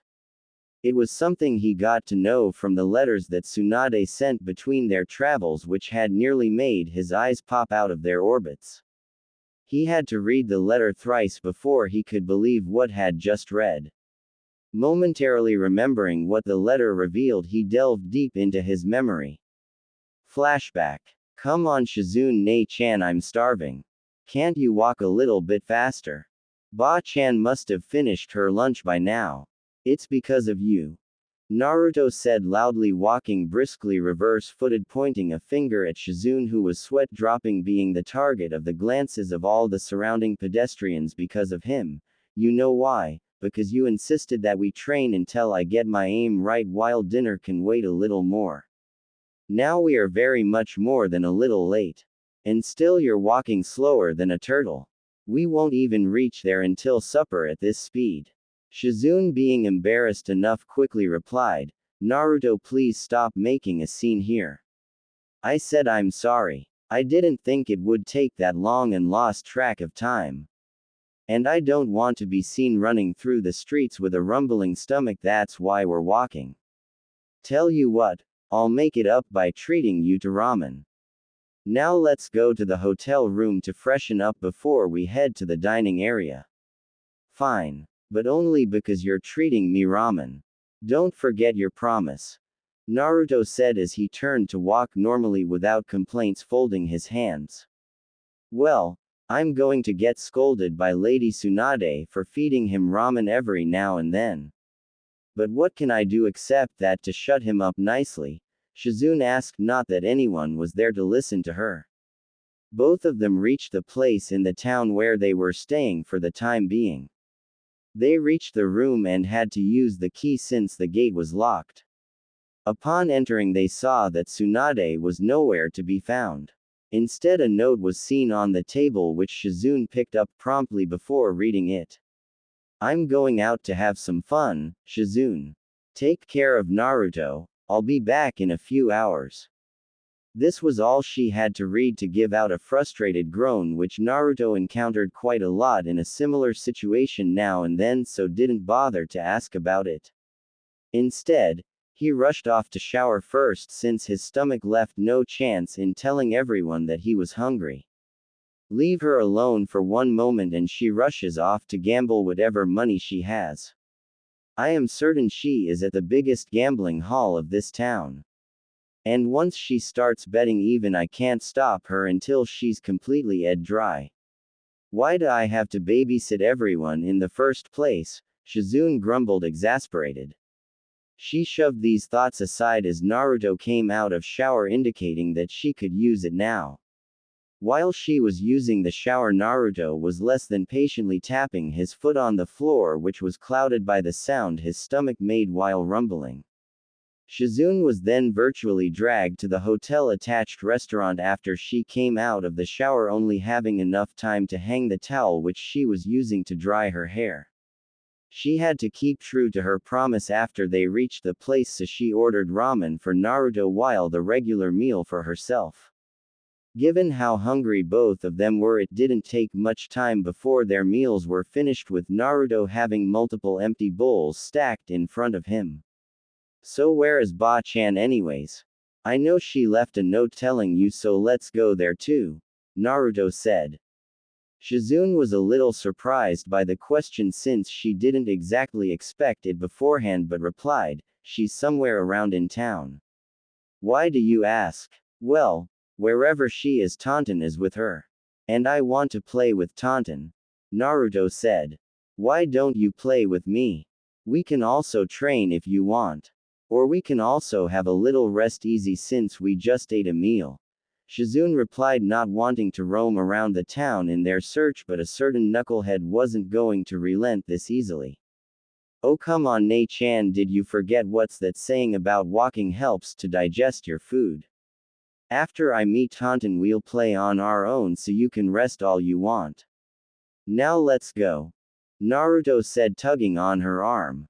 Shizune sighed as she had enough experience to know that the boy was adamant enough not to be persuaded easily, just like her teacher if not more. Thus, holding his hand, she left the building with the only thought. Just why did I let Taunton go with Lady Tsunade, thinking that it would save me the trouble of holding it all the way back? Scene break and time skip. Shizune had finally managed to pinpoint the location of the biggest gambling hall in the town, and they were currently standing at the entrance. What is this place, Nei-chan? And why is Ba-chan here? Naruto said. Being unable to tell him what exactly was the purpose of this place to the boy, she said something which wasn't a lie but a half-truth. Well, you can play some games here which can win you some prizes. Whoa, like the ones that we see in fairs, where you have to pop balloons or throw rings on targets, Naruto asked excitedly. Not exactly. These are a little different, but yeah, kind of like that, Shizune said. Let's go then, what are we waiting for? Naruto said, rushing off inside to find Tsunade with Shizune following him, thinking how she got herself in this situation. A few minutes later they found Tsunade with Tauntaun on her lap at the casino table on which the biggest betting seemed to be going on. She looked like she was about to explode from the frustration builded up just below the surface, gauging by the angry expression she was trying to hide. It was likely due to her losing streak that kept going on today too, while the others were salivating at the hefty amount of money they were going to make today after what's left was just one last round. Ba-chan, we finally found you, a voice called out, heard by Tsunade, which put oil in the fire that she was already trying to control. She looked towards the source with an angry look but was surprised to find Naruto there. How many times have I told you not to call me that in public? And why are you here, Naruto? Where is Shizune? She asked. As if on cue, Shizune came up running behind Naruto to find a questioning gaze from her teacher. She was going to apologize and explain her reasons, but Naruto beat her to it. I had trained with Nei-chan a lot since morning. So I wanted to play with Tauntaun, but you were not at the hotel. And Nei-chan said it might take you hours to come back, so we came looking for you instead. Come on, Tauntaun, let's go play. Tsunade facepalmed at the reasoning but shrugged it off easily, already expecting some kind of childish answer from him. Wait, I'm almost done here. Doesn't take me a few hours to empty my stash considering my luck. I'll come with you guys too, she said. Can I play too? I never played this kind of game before. Please, please, Naruto said hopefully. Looking at the cute face he was making and considering that she was on her last straws, decided to let him since there was no harm. Fine. Here, these are the dice. You have to try to predict what can be the outcome, either odd or even, she said, taking Naruto on her lap with Tauntaun jumping into Shizune's arms, who watched wide-eyed as she expected Tsunade to scold her for bringing Naruto her and not have him play. Naruto grinned at having a chance to play. He guessed odd and it went right. Tsunade was happy that at least he didn't have her bad luck. But what she did not expect was what happened afterwards. Turn by turn Naruto guessed the outcomes and they came out to be the same. It wasn't long before Tsunade had more than the amount she had started with piled up in front of her. She was tempted to stop the game since all of it could be lost again, but she knew that it was Naruto's game now, so opted to watch.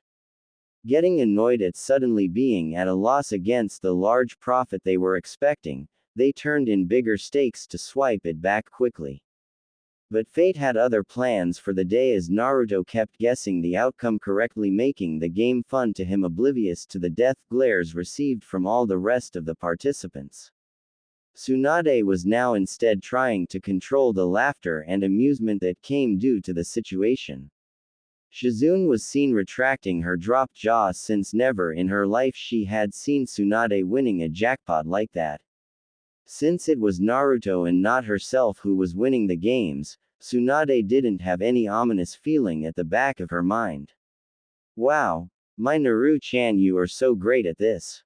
We actually won the game. Suan said, barely hiding her grin as the whole table was empty as space except for the area where Tsunade was sitting. The collective money was accounted to be around 5 million ryo, which Tsunade would happily have been content to withdraw, but the game that fate wanted to play wasn't over yet. The rich casino owner, getting several complaints from the customers about how a single woman with a kid seemingly robbed them off, somehow approached her to somehow get back the money. It seems like you're enjoying your time here. I would like to make an offer at another game. It is different from the classic Dice one as we have recently installed it, he said. Yes, let's go, I want to play more, Naruto said, to which Tsunade couldn't refuse. The chuffed casino owner escorted them to the area where the game was. It was a roulette with a metal ball of silver color inside. The numbers were arranged from 0 to 50 with each successive number being alternatively red and black.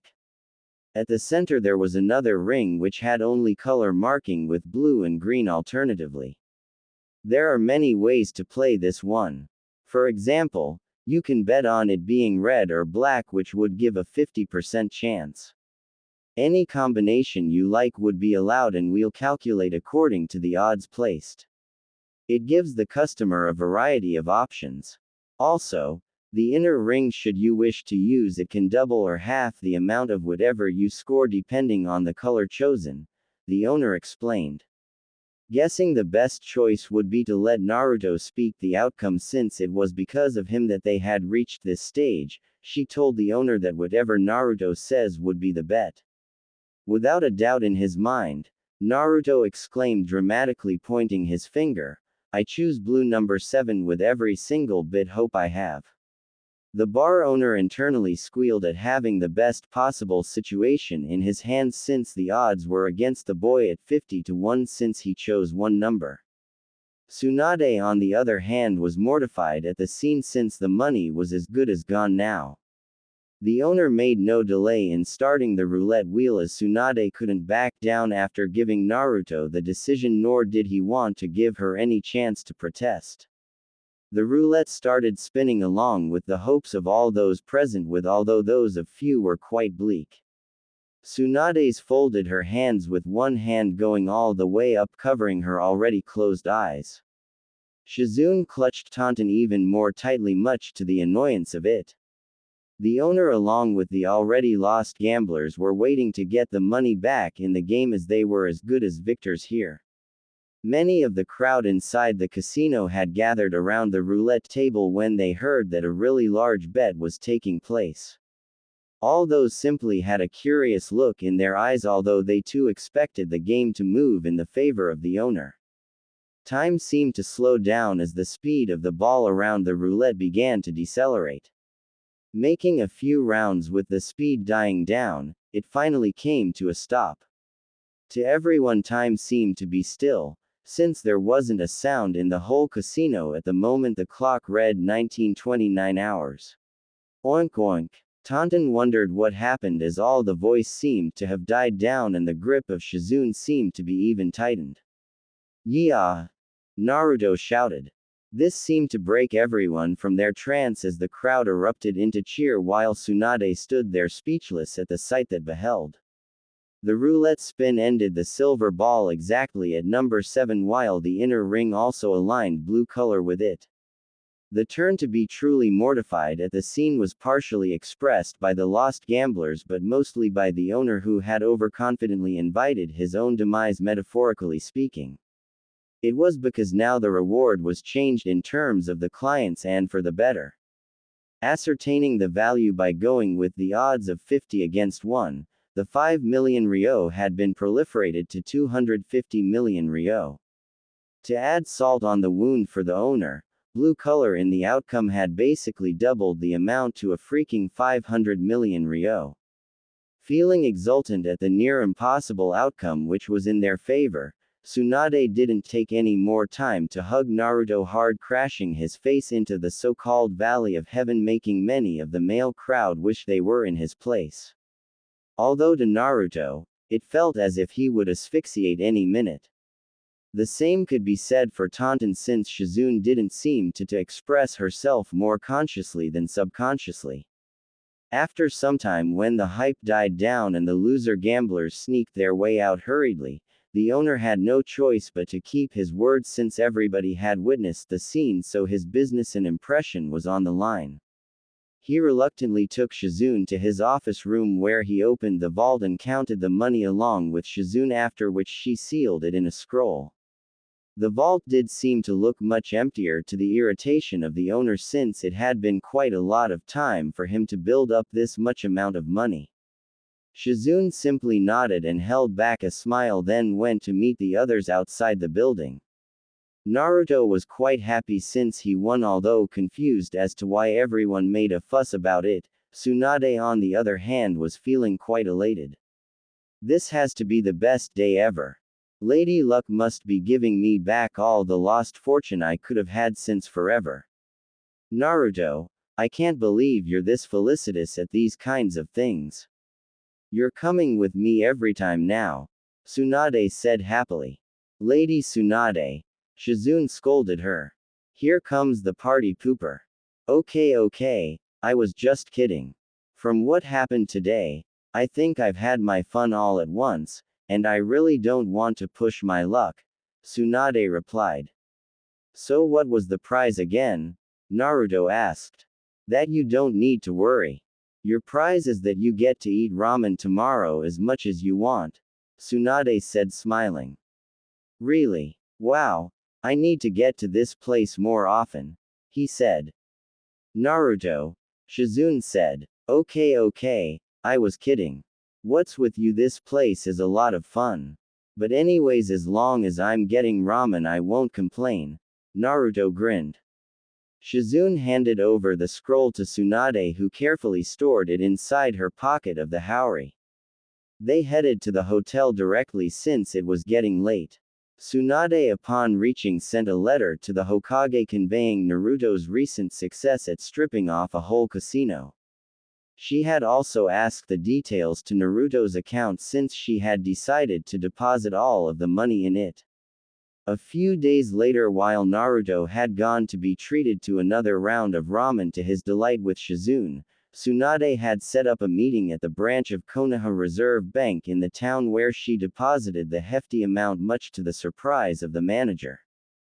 Flashback over. Well, details about the account itself are not something you need to know for now. And the money won't get down to zero since the interest also keeps being added to it. Yeah, right. Nice way of fooling the kid Hiruzen. He wouldn't be able to finish it easily even if he wanted to.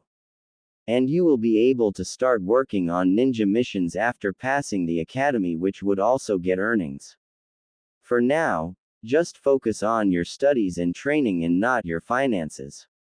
If there's any problem you can always ask me, these can be easily handled, the Hokage said. Naruto frowned at being denied of the details but then shrugged it off. After all, the Hokage does everything in his best interests. And maybe he'll know when the right time comes. Before I forget, you can also use the card at any ATM machine to withdraw cash since not every shop uses the electronic payment system, the Hokage said. Okay. Thanks again, Gigi. I'm going back home now, Naruto said and sprinted away. My, what an energetic child. Well, I have taken the day off anyway, so guess I'll spend some time with my grandson, the Hokage said to no one in particular. Scene break and time skip. Next day. Okay, I guess this is the shop. I've passed this one a lot of times but never actually bought anything from this shop. I guess I don't have much of a sweet tooth, Naruto said, standing in front of the shop at the given time Anko had told him. He entered the shop with his eyes scanning the area looking for the girl. He easily spotted her at the corner in the right, sitting alone with a couple of dango sticks in the plate and stuffing her mouth with the rest. It was because the shop was less crowded as it was a weekday and the time was late morning, so mostly everyone had gone off to work.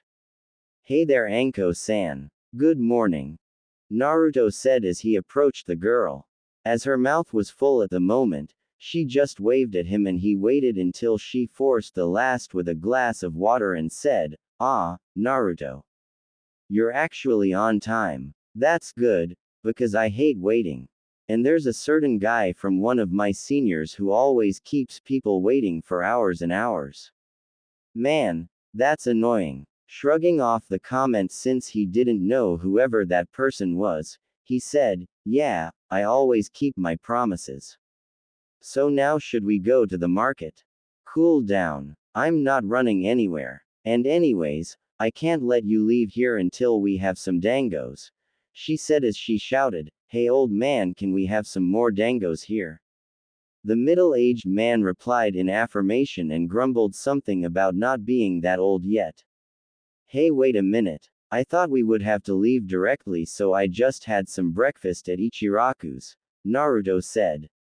I don't care. Once you're here and that too on my request, you can't leave without tasting the best food around. Eat up, it's on me. Anko said. Naruto, sighing in defeat, sat opposite to the young woman and said, "You know, I'm not very much into sweets. Ramen is much better. It's almost heavenly," with almost a dreamy drool on his face. Whatever. Your opinion won't be the same once you taste the real heavenly dish, Anko said with an equally dreamy face. Both the occupants straightened up as the shop owner told them that their order was ready and they could take it. Naruto got up to bring the plates before Anko could and uttered a thanks to the owner.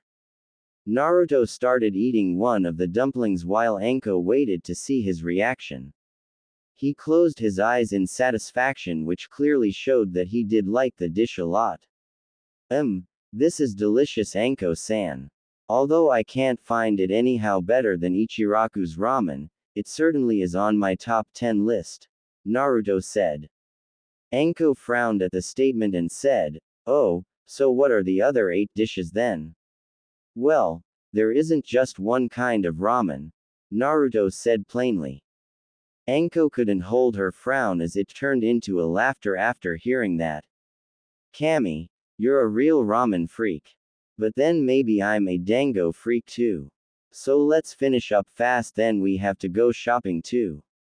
Naruto was a bit put off by the way she had a hint of squeal in her voice, since why would a person exactly have excitement for a job as simple as shopping?